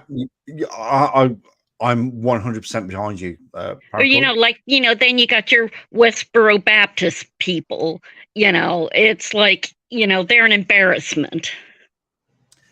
I've got a Sorry to say, but Westboro that Baptist guy's more than an Church. embarrassment. That guy's definitely more than an embarrassment. Yeah. They're in a group here in America. It's a really weird, strange little fringe group. They show up at funerals of soldiers, and they hold up signs that say something about God loves dead soldiers, and God hates. I know which ones you're talking about. They've been FAGS. Yeah, they've been on YouTube for quite a long time, but they've been getting their asses handed to them left, right, and center. Right. Since the father died, I think they've kind of gone downhill. But I mean, the majority of them got arrested. But they go places and in the name of God talk about how God hates, FAGS and something about he likes dead soldiers. So supposedly it's God's judgment on America. I don't know. It's it's honestly, it is 100% ridiculous. But it's all about the narrative. I think this, so but then I can twist this, and it makes my thinking 100% perfect. I've got another example. Hang on. If I go here, find it a bit quicker. If my computer was quicker. No, I don't want to go there. No, I don't want to go there either. Jeez, Louise. Here we go. Right. If I go into history, there we go.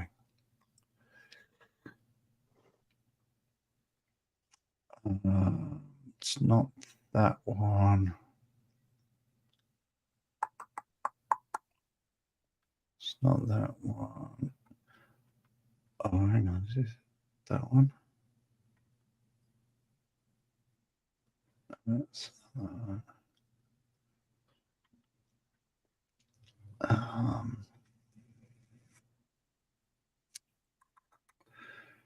geez, I spend way much too much time on YouTube. I really do.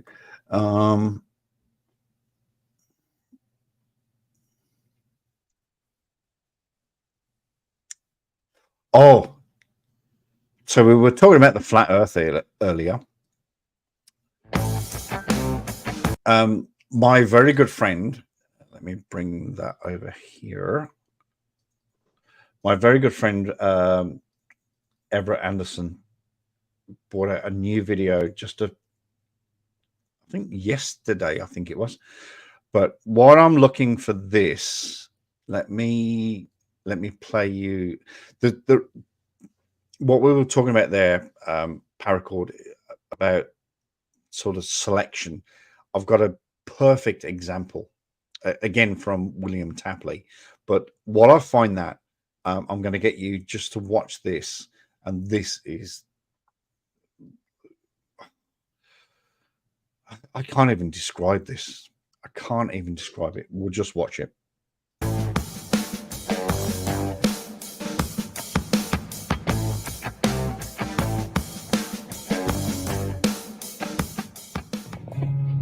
Why is flat Earth so important?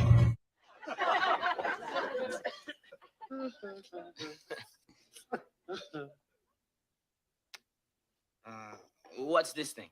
It's a symbol for get out of my house! Because the people who are trying to control us We're gonna need some more coffee. and orientate how we live and disfigure our past and corrupt our truths dub themselves the globalists. Excuse me, what did you just say? The globalists. This is a conspiracy. That's what this is. One big damn conspiracy! And everyone's in on it! At least if it's not a flat plane, at least it's not a globe. Punch yourself in the face. Punch yourself in the face. All right, he doesn't know what he's doing. You fatso, punch your baby in the face. I did good, Meg. Shut up. Good. I did good. Your life has been a lie. Until this very moment, it has been a fucking lie. Oh, really? That sucks. We act and behave according to societal norms. Gentlemen, I think I've found a way to convince the jury that I'm insane. Is that really a concern, Jeff? I think in that area we're doing pretty well. They are all fabrications. They're all lies. They are all truths within lies and lies within truths, and therefore they are corrupt. Yes, we are confident that the jury is going to find you insane. Well, that's easy for you to say. I'm glad you guys are so confident. I'm not so sure. You can go about looking at it as in you would like to stay and remain within the physical because you can't do that, okay? All right, let's stay focused. Our problem is we've got 3 days to get that jury to believe I'm out of my mind. Or you would like to get the fuck out of this prison. This harvest machine. I think, you know what? Give me angry. Will you give me angry if you had a bad day? You're cranky? Now we've gotten to a point where the ferocity inside of us and our spirit is becoming untamed. Good. Ooh, angrier. Ooh, you're scaring me. And the more of us that become privy to this, the more of us that understand the intricacy of the network that is deception. Okay, here's my plan. I go in there Monday, then I start talking to myself in imaginary language like De Niro did in that sitcom, Taxi. That is intertwined around our existences and have absorbed us and consumed us and entrapped us. You talking to me? You talking to me? What's the matter with you? You talking to me? You talking to me? Hey, who you talking to? Me?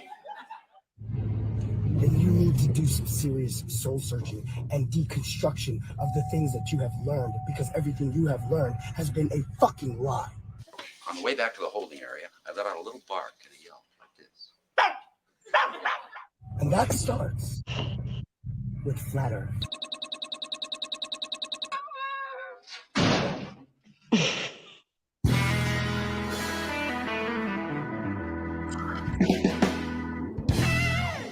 What the hell?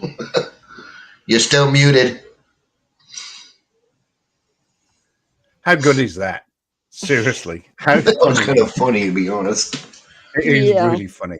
And if you haven't subscribed to Everett Anderson, please do so. He takes the piss out of every single flat earther that has the notion that we are on a flat stationary plane covered by a dome, stationary in space. Oh my God, it sounds like a flat earther then. Jeez. Now, when I first heard about flat Earth, I thought this is a joke, right? Nobody really believes that. Come on. I'm hoping it's a joke, but there are the last figure I looked at. There are something like, and it's only small, but there's something like somewhere between 300 and 350,000 people that actually believe the Earth is flat. Now that's not a big figure. So 800 billion divided by 350,000 people. Yeah, it's 0.00000000001% or something like that. But it's scary. It's Can we scary. put them all on an island and leave them there? They sure are vocal. On a flat island. Don't forget. Well, I didn't say nothing. I just said an island. Since they already think it's flat Earth, might as well just stick them on an island, but don't have any trees. Well, we certainly can't put them on Hawaii because Hawaii is full of mountains and hills and volcanoes. They don't believe in volcanoes, by the way. Also, oh wait, that don't sound like a bad thing. Can we show them how to parachute jump over Kilauea? Oh no, let's take them on a parachute jump without a parachute. I didn't say anything about having the parachute in the first place. That'll solve the issue. 3, 2, 1, go, go, go! Pull what? Pull the lever. I haven't got a lever. No, see, that's the whole thing. You give them something that looks like a parachute with a cord on it, but it don't work. There you go. Oops. That must have been not checked. Sorry about that. My bad. They're full of rocks. Let's parachute over the Atlantic.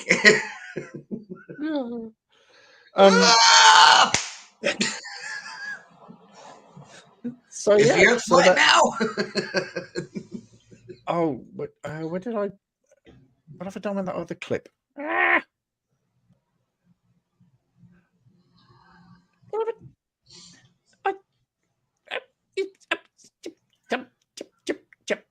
Oh, here it is. Right, I found it. Okay, so you all know that between 1914 and 1918 was World War One. Between 1939 and 1945 was World War Two. But guess what's coming? World War Three. World War Three. I'm so glad you said that, because here is Mr. Tapley prophesizing. Oh, good Lord. It'll be on a future video. Don't you worry, but you're getting the exclusive. Because here comes Professor Hairpiece with another commentary of I'm a fuck up. What a great jacket as well. I do like that jacket. I really do like that jacket. Yeah, I like it too. Back when it was built, back when it was made, back in 1939. Back when we had trilbies. Yep, absolutely. But here well, is at least he's a decent dresser, you know. Yeah, but he's not in he's in the wrong period of time frame to be. Come on, it's the last time he bought a suit. Give him a break. Oh, well, probably about 1942. I don't know. 47 at best. I mean, That's the last time he bought a suit, you know. 1947 when they actually came out with the pinstripe zoot suit, and it's not for friggin' prisoners.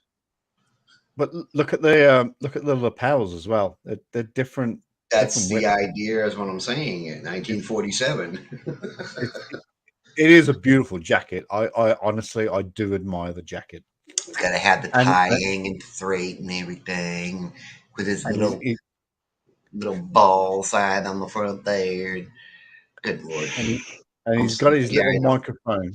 He's got his little microphone stuck right here. That's where his microphone is. Right. You want to hear him gurgling? There you go. Just listen to this. I'm going to play probably this one is 9 minutes long. I'm just going to play the first minute, and this is one of another video that I'm going to make about this. But just listen to this. Welcome to Revelation Unraveled. I'm your host, William Tapley, also known as the third eagle of the apocalypse and the co-prophet of the end times. Wait a minute. What the? The third eagle of there are no eagles in the apocalypse. What's he talking about? He self-proclaimed, may I say, he's the self-proclaimed third eagle of the apocalypse and the co-writer of End of Times. Oh, co-prophet of the end. This guy's There's a prophet. No eagles in Revelation. Is this guy really that full of fucking stupid? I think they took his brain out when they took his hair. Loretta, what did you say? There's no eagle in Revelation. Is that what you just said? Well, I don't know. I'm offhand. I'm not sure. There may be an eagle symbol, but I mean, as far as 3 eagles or anything like that, no. There's angels, but not eagles. This guy is definitely one for the books, man. And I'm talking the funny pages. Better and better and better. Thank you, Paracord. Known as the third eagle of the apocalypse and the co-prophet of the end times. Who, what, where, and when of World War III. Remember, World War III is next on the prophetic horizon. Yeah, because we had, let me think. World War One, World War II. Oh, so we're not going to skip to World War. The numbers, if the numbers are correct, they usually go 1, 2, 3. If you learned your numbers and your letters in Guinea, if you went to school, you learned that you go 1, 2, 3 on my stars. Who would have? Usually you get a gold star if you get it right. Who would have thunk it? Somebody forgot how to give him his gold star for being stupid. Who would have thunk it that 3 comes after 2? World War III is what will trigger the 7 years of tribulation. Please don't listen to the false prophets who say that some kind of covenant between the Antichrist and Israel will trigger the tribulation period. Let's see what our Lord says about that in Matthew chapter 24. That's me. It's me. I wrote this. And you shall hear of wars and rumors of war. See that you be not troubled, for all these things must come to pass, but the end is not yet. Our Lord here is referring to World War III. Hold that. And World War III will trigger the 7 years of Great Tribulation. Remember, our Lord says that these things which he is talking about here are the beginnings of sorrows, and the sorrows is the tribulation. Daniel will answer almost all of our questions about the who, what, where, and when of World War III in his chapter number 11, as he writes. And at the time of the end, now that's the time we're living in now, shall the king of the south. Wow. Where do you get from? At the time of the end. The Bible was written 2,000 years ago, and it's a collection of stories. It's not a projection of what's going to happen now. Am I right, Paracord? The Bible is... No, I have to disagree with you on that one. Okay. Where he's working on is wrong. Right. Because it states in Genesis that the serpent will come from the sands. The scorpion will be the one to start. So where he's looking at now is definitely not even close. But Paracord, I need to ask you this question, and this is actually very fundamental and important for me to make videos about this bloke and this video in particular. Mm-hmm. But is the Bible, excuse me, is the Bible a collection of stories, or is it something that can be used as a prophecy? Both. Oh, okay. There are collections of stories, but there is prophecy in the Bible that talks about the future. Yes. Now, when how should I put this? Whether things that are happening right now are actual fulfillments or not, can be up for debate. Okay.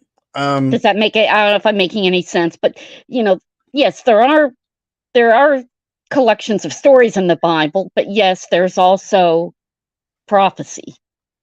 Okay. So, but let me ask you this question then. Sorry, let me just put myself back on camera.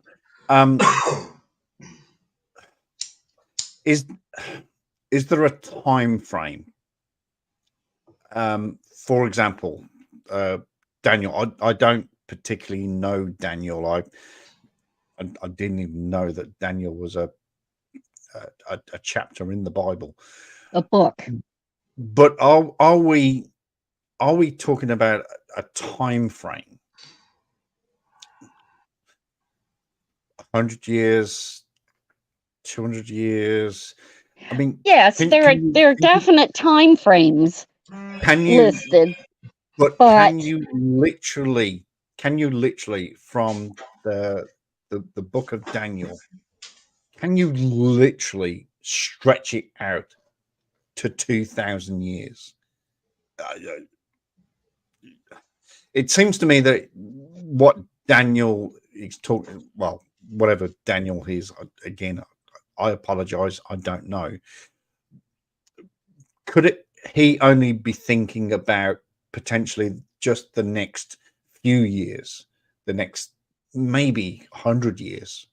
Because back then, in Jesus' times, they wouldn't know that that humanity is going to carry on for 2,000 years.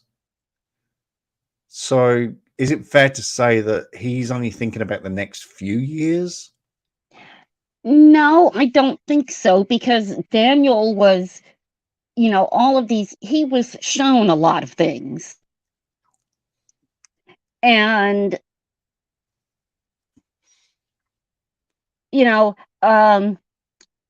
there's boy, now I'm having a brain freeze here. Some pretty long prophecies in the Bible. Okay. And one that, is it the 2,400 year prophecy? Yeah, but there are some rather long time prophecies in the Bible. All right. Good to know. Daniel may not have known, but, if you believe that, it was God showing him these things, then obviously God would know. All right. Let's carry on to this bit here.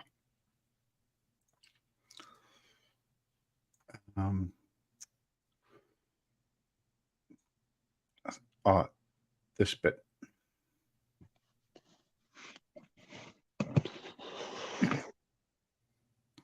And in Revelation 9, verse 15, St. John writes, "And the four angels were loosed for an hour, day, month, and year, for to kill the third part of man." Now, this refers to the second phase of World War III. This refers to the invasion of Europe by the kings from the east. This 200 million man army will raid Europe, especially the nation of Italy, the city of Rome, and the Catholic Church. In Revelation, there are numerous examples. Now, forgive me for saying that is a little bit far-fetched. I get there's parts of the Bible I don't understand. And when they get into some of these prophecies of Daniel and they talk about the king of the north and the king of the south, and I kind of get lost there. He actually covers this. Where is it? Now, who are these kings of the north and the south and things like that? I get lost there, quite frankly. William Tapley describes this beautifully. I think it's William Tapley is full of beans. I think you want to say William Tapley is full of bullshit, but I'll give you. I know you don't like to curse. He's full of BS. He's full of BS. He does cover that. I think it's here. Our Lord here is referring to World War III. No. And World War III will trigger the 7. And at the time of the end, now that's the time we're living in now. This is brilliant. Shall the king of the south is Barack Obama, because he came due south of Jerusalem, shall push at him. The him is due south. The king of the south, time we're living in now. Shall the king of the south is Barack Obama, because he came from Kenya, which is due south of Jerusalem. Barack Obama came from Kenya.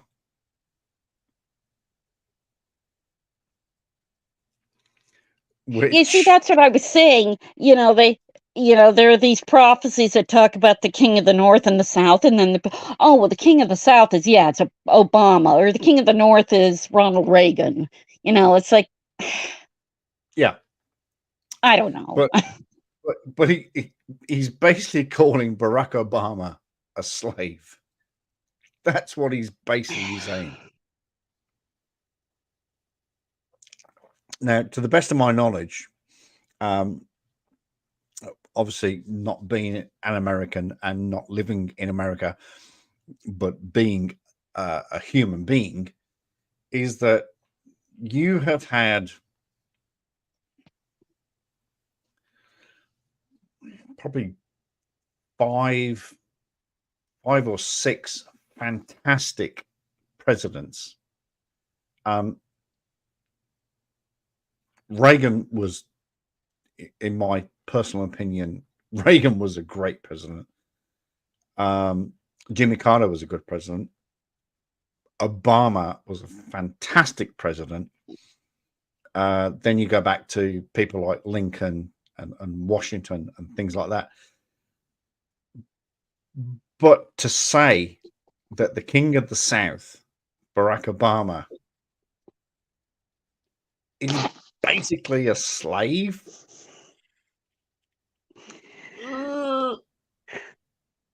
See, that's what I said.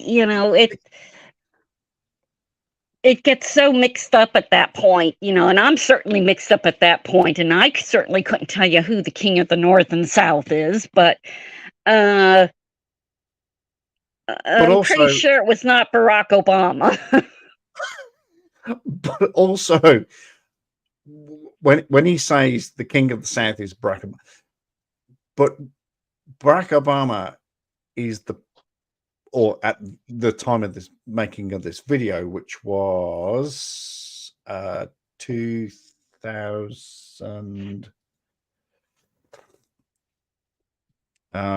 years ago, so 2019. So he just got into power. To slur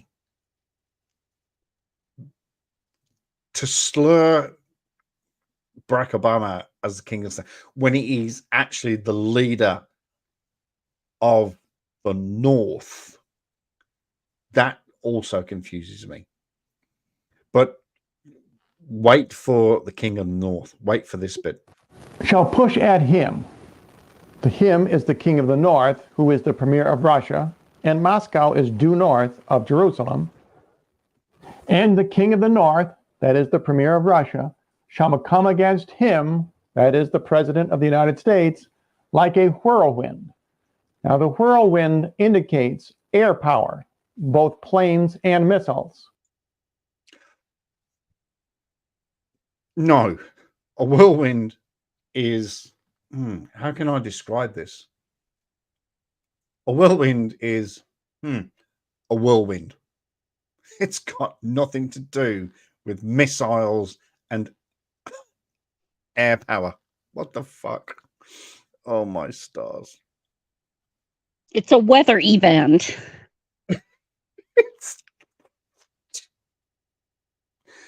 But no, it fits his narrative. The word whirlwind fits his narrative to say missiles and air power. And the king of the north, to answer your question, is Vladimir Putin. There you go. William Tap. Hey, whoa, don't poke at me.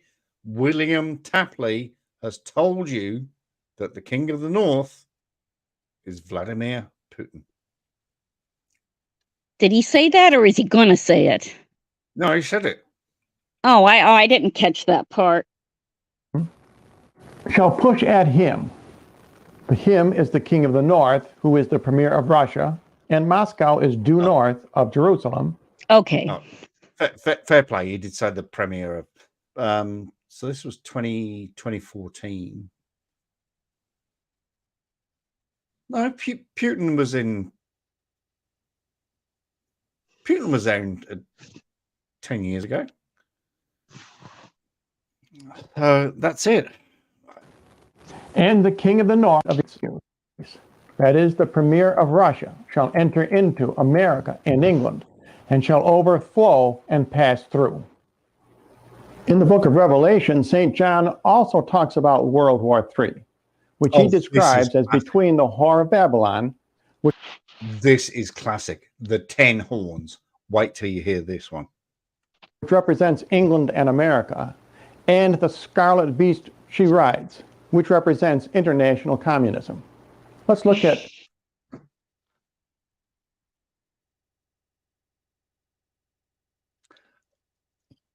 Let's just soak that up for a moment.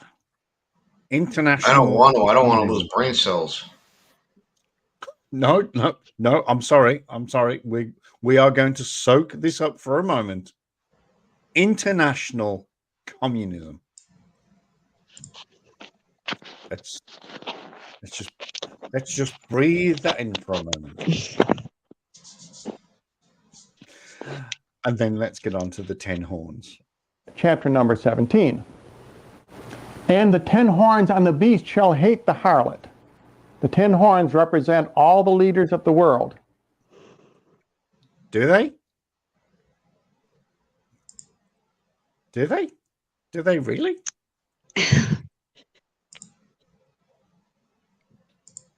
Do they? Because let's face facts. This was written approximately 2,000 years ago. More than that. Oh, I'm sorry, Revelation.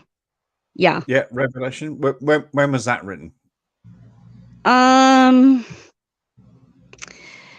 to have been written about the time, about 100 AD. When it was written, more or less. Okay, so that's all right. Give or take a decade.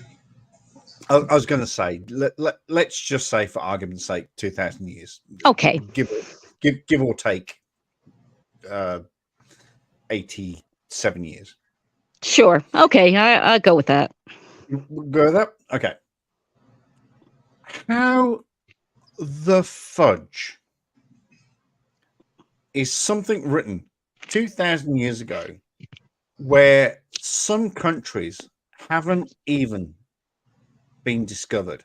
some countries haven't even been developed, but we have 10 horns of the leaders of 10 countries, and you've got to listen to these 10 countries who potentially 2,000 years ago haven't even been discovered yet.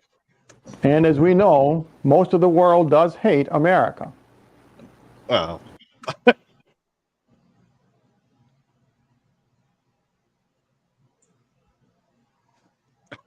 I've got no comment to that, but it's true. I'm sorry, guys, but it is true. Yeah, well, Mac Davis wrote a song, and part of it says, "And one thing's for certain: no matter who's hurting, the whole world will hate the U.S." So,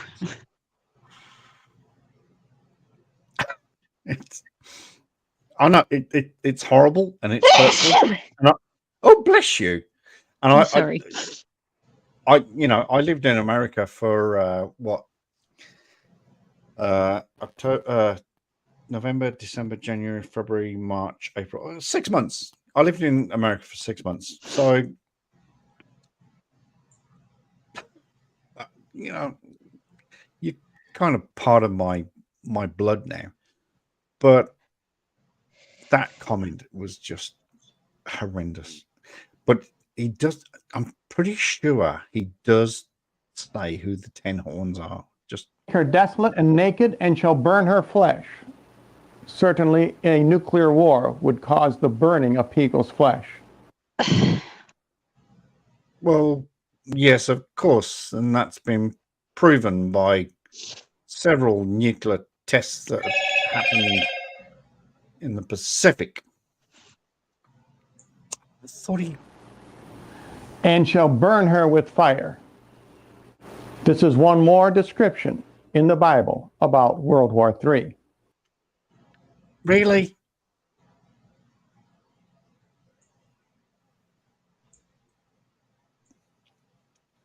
So it doesn't mention World War I, World War II, World War 2.5, World War 2.1, but straight to World War III. Skips the others. Completely skips them. He did mention somewhere who the 10 horns are, and I'm really annoyed with myself that I don't know where it is. Well, you're gonna be going through this anyways, knowing you. Oh, mate.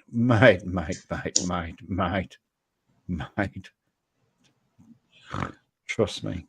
Oh, trust me. I am gonna expose this guy like you would not believe. Oh, here we go. Is it? No.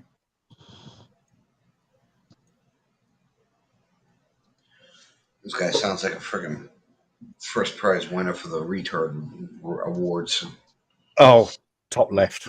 Definitely top left. World War III in his chapter number 11, as he writes. And at the time of the end... Oh, no, we've done that. We've done that. And myth entered Sorry, William. Communism. Between the Whore of Babylon, which represents England and America, and the Scarlet Beast. It's about World War. This one got me.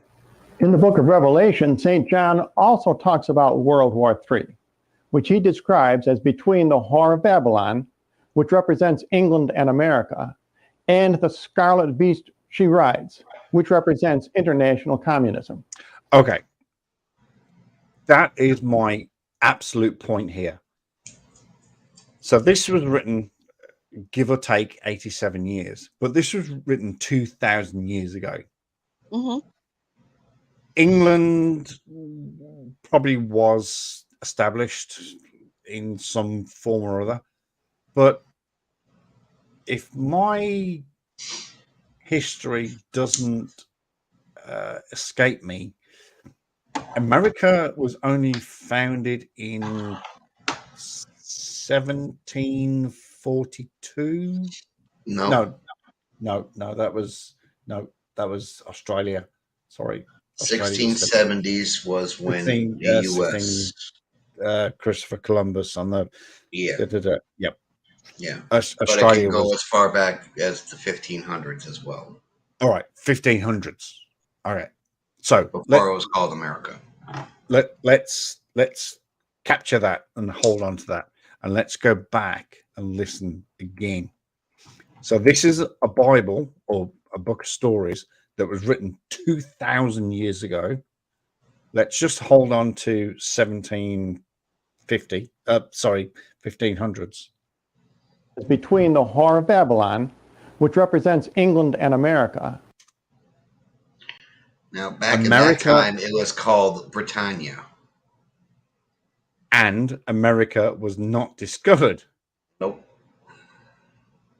So how can the book of Revelations, with all due respect, Paracord, how can the book of Revelations talk about England and America 2,000 years ago when it took 1,500 years to discover America? Okay. If these, a lot of these are visions, and revelations from God. Okay. And if God can see everything, he can see the end from the beginning. Yes, he could talk about things happening 2,000 years later, countries and people that didn't exist yet. Now, whether it gets a bit tricky, then it's like, okay, this prophecy is, okay, this is the fulfillment of that prophecy, or that is the fulfillment of the prophecy. That can get dicey. You understand what I mean? I do, but what I'm trying you to sort of get what I'm getting at, I do, but what I'm also trying to get at is, he's specifically in that last statement said England and America. Now, 2,000 years ago, the west side of the Pacific was not encountered.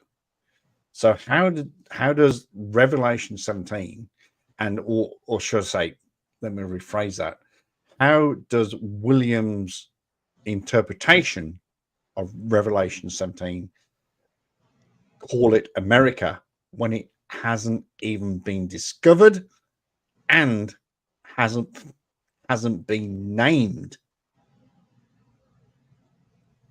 That's okay. Well, let me see if I can try to. I don't know if I can try to explain this. Okay,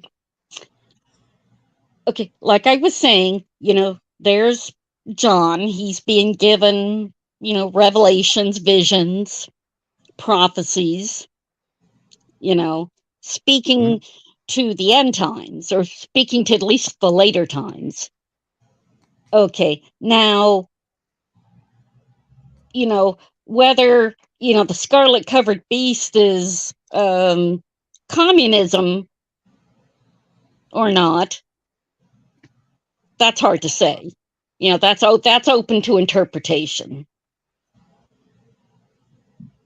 The king of the north, him saying, that's Russia. Is that a correct interpretation? No, probably not, but No, because that supposed scarlet colored beast could also be China. Yeah, you see, that's what I'm saying. Saudi Arabia. Right. There's several countries with the red. Hmm.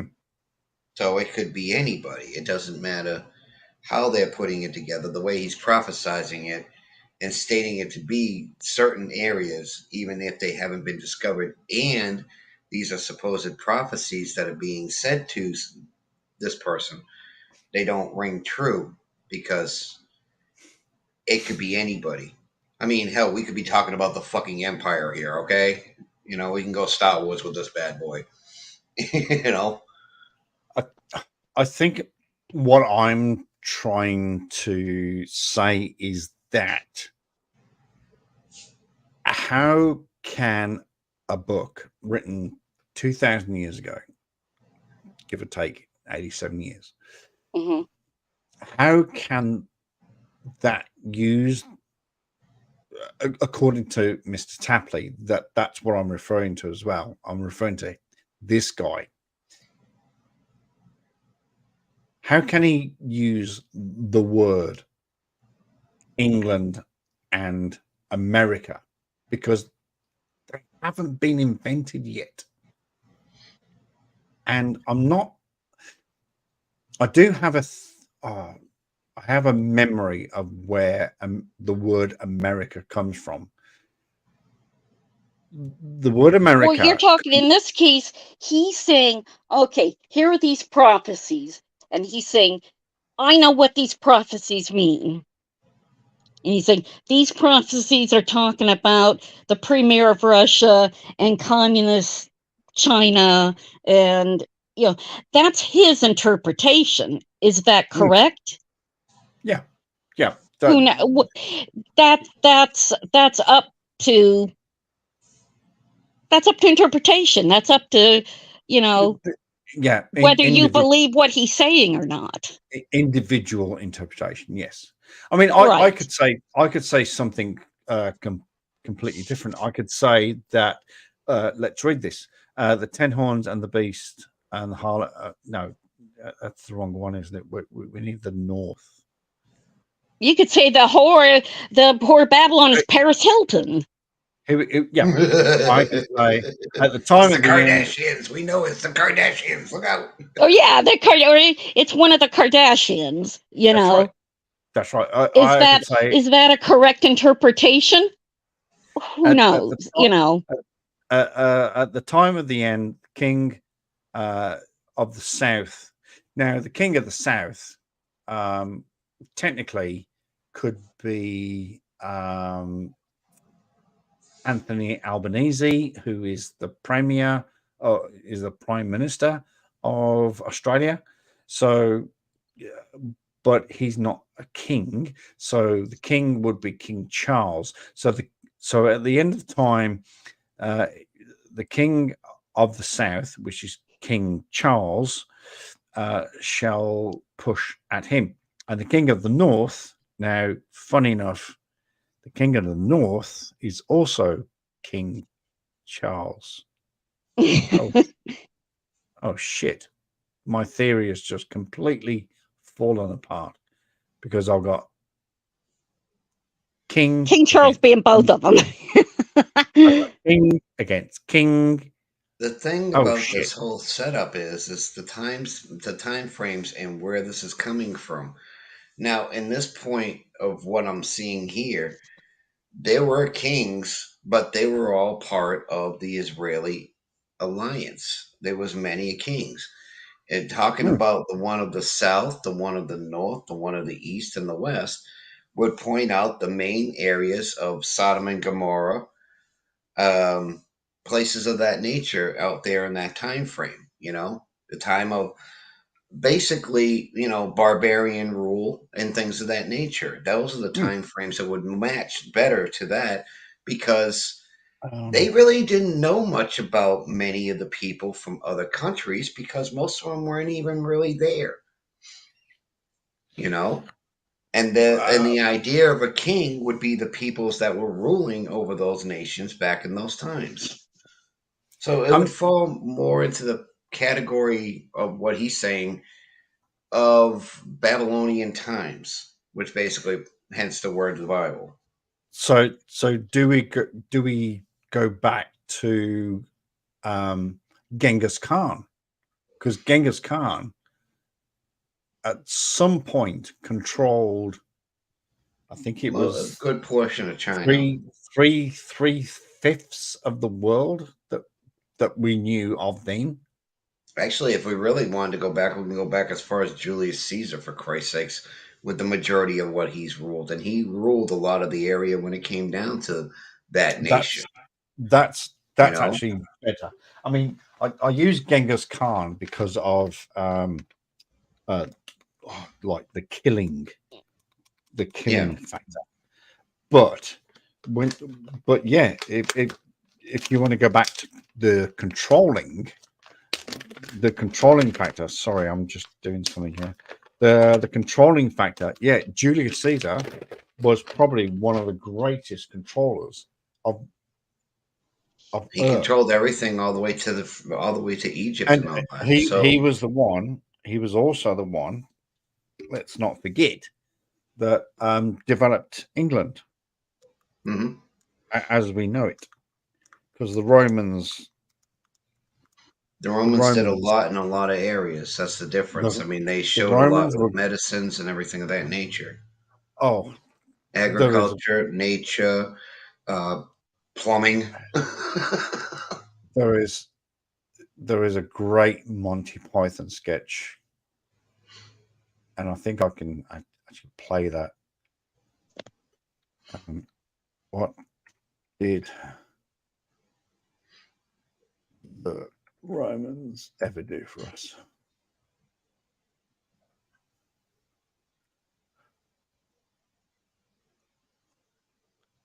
I'm going to play this. Because this is date night. As soon as I perfect pasta. That's the perfect company. We're getting in through the underground heating system here. Right, let's pull this down here. Do this. Just enjoy this for 3 minutes. Up through into the main audience chamber here, and Pilot's wife's bedroom is here. Having grabbed his wife, we inform Pilot that she's in our custody and forthwith issue our demands. Any question? What exactly are the demands? We're giving Pilot 2 days to dismantle the entire apparatus of the Roman imperialist state, and if he doesn't agree immediately, we execute her. Cut her head off, cut all her bits off, send them back on the hour, every hour, show them why not to be trifled with. And of course, we point out that they bear full responsibility when we chop her up, and that we shall not submit to blackmail. No blackmail! They led us white, the bastards. They've taken everything we had. And not just from us, from our fathers, and from our fathers' fathers. And from our fathers' fathers' fathers. Yeah. And from our fathers' fathers' fathers' fathers. All right, Steph, don't labour the point. And what have they ever given us in return? The aqueduct? What? The aqueduct? Oh, yeah, they did give us that. That's true, yeah. And the sanitation. Oh, yeah, the sanitation, Reg. Remember what the city used to be like? Yeah, all right, I'll grant you, the aqueduct and sanitation are two things the Romans have done. And the roads. Well, yeah, obviously the roads. I mean, the roads go without saying, don't they? But apart from the sanitation, the aqueduct and the roads... Irrigation, medicine, education.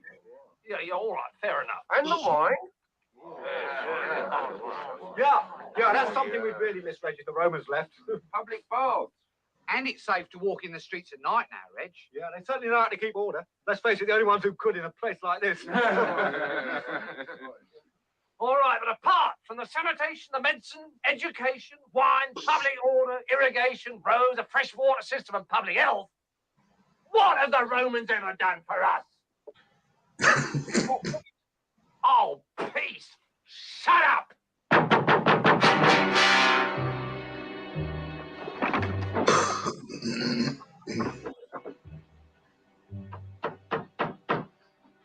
I'm a poor man, my sight is poor, my legs are old and bent. All right, Matthias. It's all clear.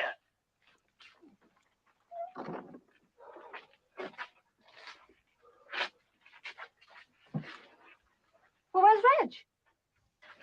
That's classic, eh? Clear. That's classic. What have the Romans ever done for us? Brought peace? Oh, peace! Shut up! Oh, no. And it's safe to walk in the streets at night now, Reg. Yeah, they certainly know how to keep order. Let's face it, the only ones who could in a place like this. All right. Apart from that. Apart from the sanitation, the medicine, education, wine, public order, irrigation, roads, a fresh water system, and public health, what have the Romans ever done for us? There you go. What have the Romans ever done for us? I tell you. Well, hey. Hey, They Monty made- Python's always a winner. Yeah, always has been. Oh, Monty Python is winner, chicken dinner every single day of the week. Sorry. You and I, well, all of us grew up with Monty Python. Well, me particularly because, you know, it's English based. But I watch it sometimes and I go, shit, I remember that. I actually physically remember watching them on TV, not on YouTube, literally on TV. Yeah, And they cut a lot of the good stuff out of when it comes down to the look, they are 6 of the best comedians that ever lived, and they will never be recognized. Never, ever be recognized. But Well, they are by their legion of fans. oh God, they have. I mean, they must have thousands and, well, millions. I'm not going to say even thousands, millions and millions. Let's see if I can remember the names. So John Cleese, Eric Idle, Graham Chapman, who passed away. No, I'm fucked if I can remember them. There was the American.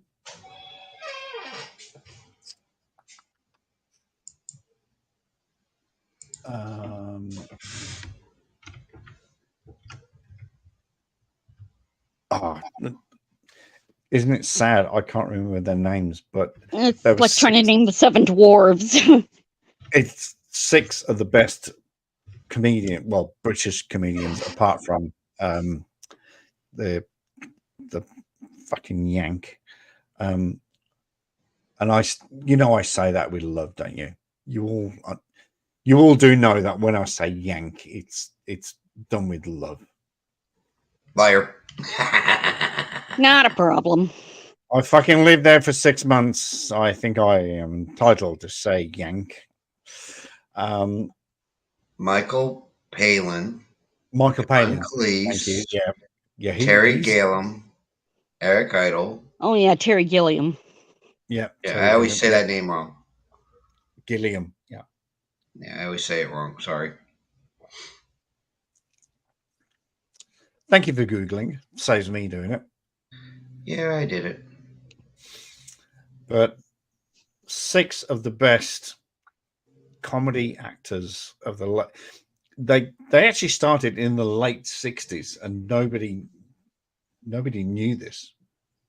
John Cleese and I think it was Eric Idle went to the same college, and they just went batshit crazy and started.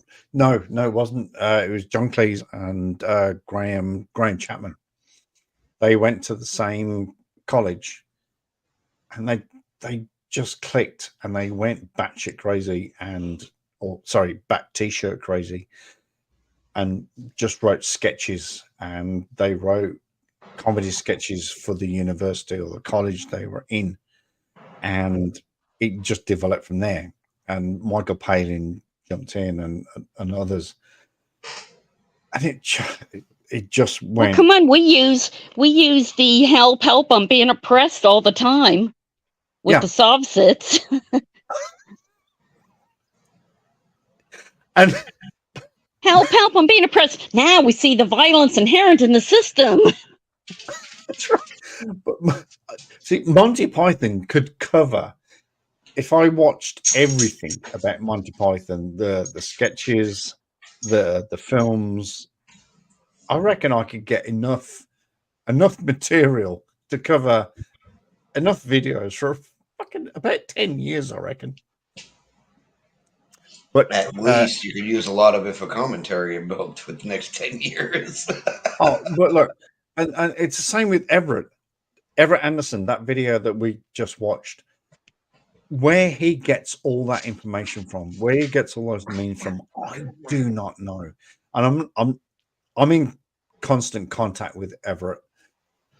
And I ask him a few questions every now and then. Where do you find this? Where did you find that? Blah, blah, blah. But I'm not going to ask him. I would love to know. But as you know, I don't like to step on people's toes. But I just want to know where he finds all those intricate, crazy little skits from. I'd love to know. Love to know.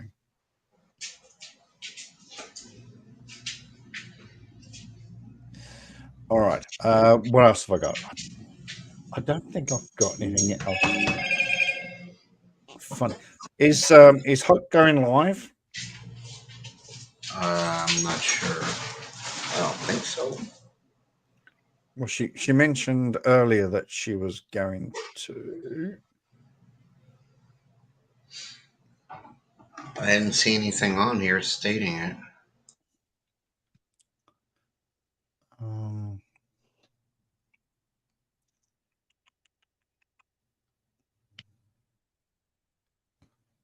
Oh, here we go.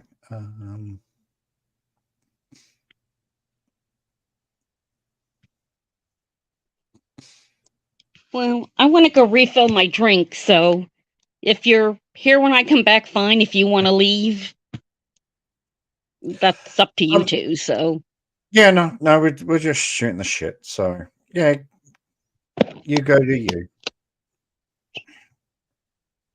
I hate saying that. That's a horrible phrase. It's really a horrible phrase.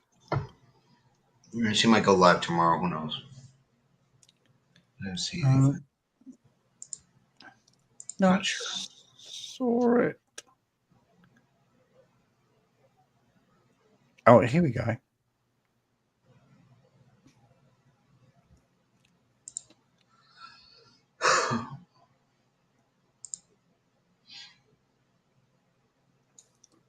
There.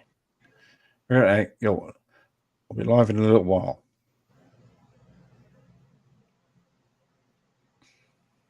Oh, well. Yeah, I don't see anything, so she might not be. That's so good. Yeah, I'm not going to be up that late anyway, so.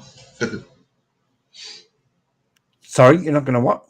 I ain't going to be up too much later anyways. Oh, yeah. Yeah, because it's fucking late where you are. Yeah, it's already midnight. And I've been going since 5:45. Well, freaking overtired at this point.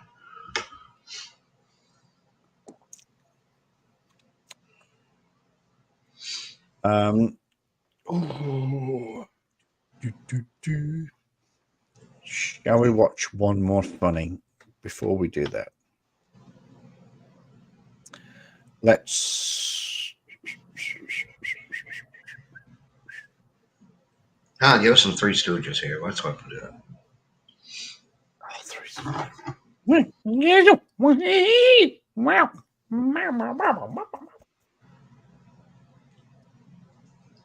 I got no comment to that one. You want Three Stooges? You want Three Stooges? Is that what you want? Mm-hmm.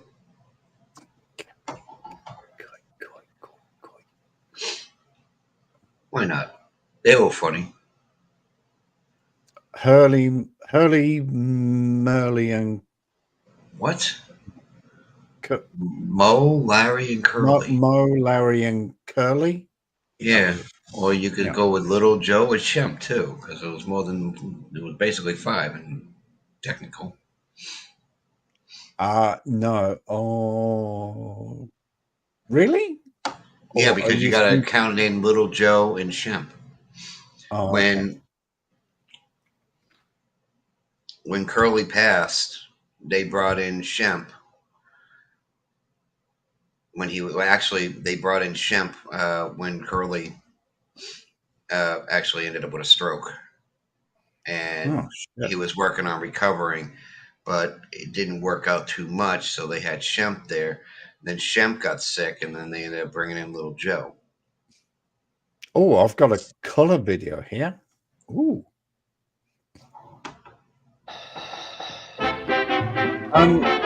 what I was thinking of when you were talking about the five, did you know there was 5 Marx Brothers as well? Yep. Oh, shit! That just pissed on my I parade. used to watch it on VHS, but I did watch it. All right, name them. Name the 5 Marx Brothers. Ah, shit, man! Now you're asking me a question when I was back when I was a kid. See, I was watching that when I was a kid. There were 5 Marx Brothers. 4 were in videos. Not videos, in films. The 5th, if memory serves correct, did work as a producer in several of the movies that the Marx Brothers were in, if memory serves correct. If memory serves correct. And I didn't even give you time to Google that, but you were absolutely 100% right.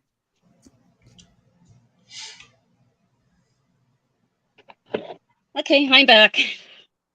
You are absolutely 100% correct. And you did that off memory. I'll give you that because you didn't have time to Google it. Nope. The stage names were Chico, Harpo, Groucho, and Gummo. Zippo. No, the Marx Brothers, yeah. The Marx Brothers. No, so the stage names. That's what I just said, the stage names. The Chico, Harpo, and Groucho. Those were the I think there was a Zeppo. Zeppo and Gummo were the other 2. Gummo, there were 6 total Marx Brothers altogether. 1 died in infancy. And yes, I am Googling it right now. Yeah, I was going to say Mini Marx. No way that you knew there was a 6. No. So there was 5 Marx Brothers. So there was Chico, Harpo, and Groucho, obviously. Zeppo eventually stepped into one of the films. He was in a film that was on a ship. I can't remember the film, but he did sing really well. He had a great singing voice. And Gummo was the actual producer of the series. So yes, technically, Leonard Joseph. For crying out loud. Shit. Names. Who's shit? Huh? What? I'm trying to remember the names. Now you're throwing them at me. I'm sitting there thinking. Now, I've also forgot completely where I was going to go before Paracord disappeared.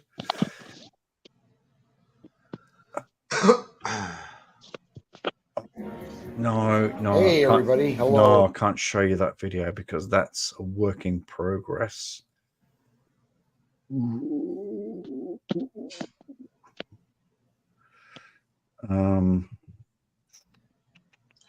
There it is. This one that the thing you were talking about. Got their start in vaudeville with Uncle Albert Schoenberg. Yes, I said it wrong. Leave me alone. Performed as Al Sheehan of Gallagher and Sheehan. Groucho's debut was in 1905, mainly as a singer. By 1907, he and Gummo were singing together as the Three Nightingales with Mabel O'Donnell. The next year, Harpo became the 4th Nightingale, and by 1910, the group briefly expanded to include their mother, Minnie, and their aunt, Hannah. The troupe was renamed the Six Mascots. Wow. Yes, I'm so reading. Mum was involved as well. Mum and their aunt.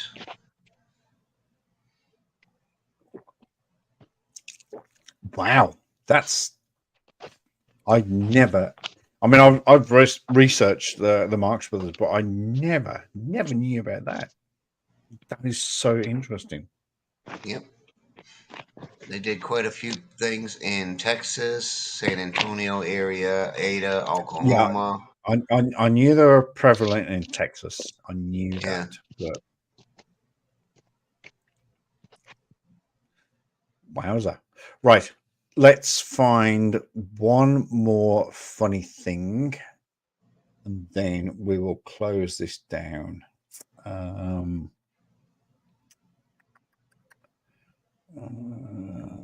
It's this one. Beep, beep, beep, beep. Oh, yep. This is funny. This is funny. This is funny. Somebody left. No. Right. I'm right here. Ooh. Okay. Oh, paracord's gone. That's Oh, what bless. I just said. Yeah, I think all right. So this is it. This is going to be the last funny.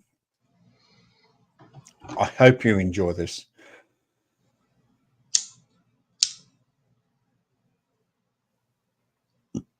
Because this would freak me out also if Anne-Marie would have done this to me.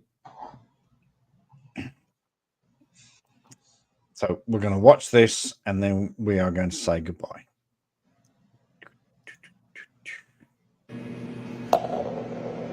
Beep, beep, beep, beep. Look, I got a mouse. Beep. What do I do? What do I do? What do I do? What do we do? I'm gonna throw up. I mean, I wouldn't throw up. I mean, that's. You gotta be kidding me. Isn't that metrosexual? No, I don't want you to kill it. What the fuck, dude? It's only a mouse. I don't want you to hurt it. Why'd you push it towards me? Stop. Okay, ready, go. You gotta be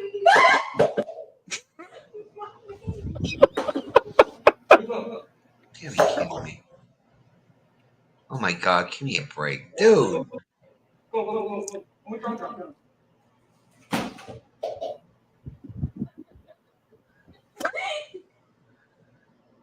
Drops the book on it. What the hell, dude? It's just no, man. Come on. I hate to use this phrase. I honestly, but it's a phrase that we used to use years ago. You and I used to use years ago, and it wasn't offensive. But you just go, that guy is so gay. It's just that. No, that boy is flaming pink, baby. I'm sorry, that boy is flaming pink, wearing fucking mascara, fucking with the rainbow. Nah, man, they couldn't make a rainbow. Skittles forgot how to make that color. That motherfucker. I'm sorry to tell you. It's just, dude, man up. Come on. Oh my god, dude! I see fucking a mouse, I'll pick it up. I'll just throw a glove on and grab him. Only a mouse. It's not gonna hurt nobody, man. He's hungry, man. Just pick him up. What's the matter? Oh shit, a mouse! Fucking jump for the chest. Nah, man, I'm grabbing a fucking glove. I'm picking that little bitch up. Come here. You ain't running away. Get away, you little prick. Dude, just drops the book on. What the hell is that? Come on, man. He definitely did. Man, he lost his set a long time ago. They motherfuckers never dropped. I'm sorry, I gotta say it, man. That bitch didn't drop. I don't think that couple are going to reproduce any time because that gentleman has no balls. Man, he was born with something and it sure the hell wasn't a set. That's for damn sure.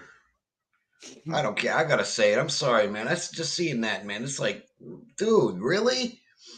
You call yourself a man? Oh my god, man. What do you do when you? What do you do? Oh my god, man. I got a splitter. Oh my god. Give me a break. Get away from me, else. Tell me how to use you fruit. There's something wrong with you. Oh shit. Oh, that's I gotta go to the hospital. I got a split nail.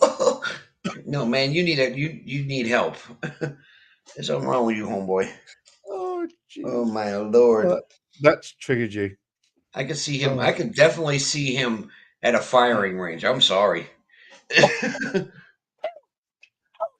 was such a loud noise. This is what you do. You stick this in there, this a little bit, and then you just say, what the fuck? Drop the goddamn gun like, what are you smoking, boy? Get the fuck out of my range. And I've Get ever saw the fuck out of my range. I ever saw something like that, man. I'd be right behind him with a 12 gauge. Have that bitch ready to go. They drop that goddamn gun. Boom! That'll get him to jump. Maybe that'll make your balls drop, homeboy. Oh, straight. That's how you pull a goddamn trigger on a gun, son. Oh, straight. That's funny. Right. Oh my God. Okay. I'm going to call it here. Right. So, what are you calling it? As I don't know where this started. I think I started this. Yeah, But you did. final thoughts. Final thoughts. People are weird. That dude was definitely weird. And homeboy's never gonna get laid. The last one that you showed. Oh. So you're talking about me. No, that's that problem for you is that problem for you is your problem. No, I don't want anything to do with it, baby.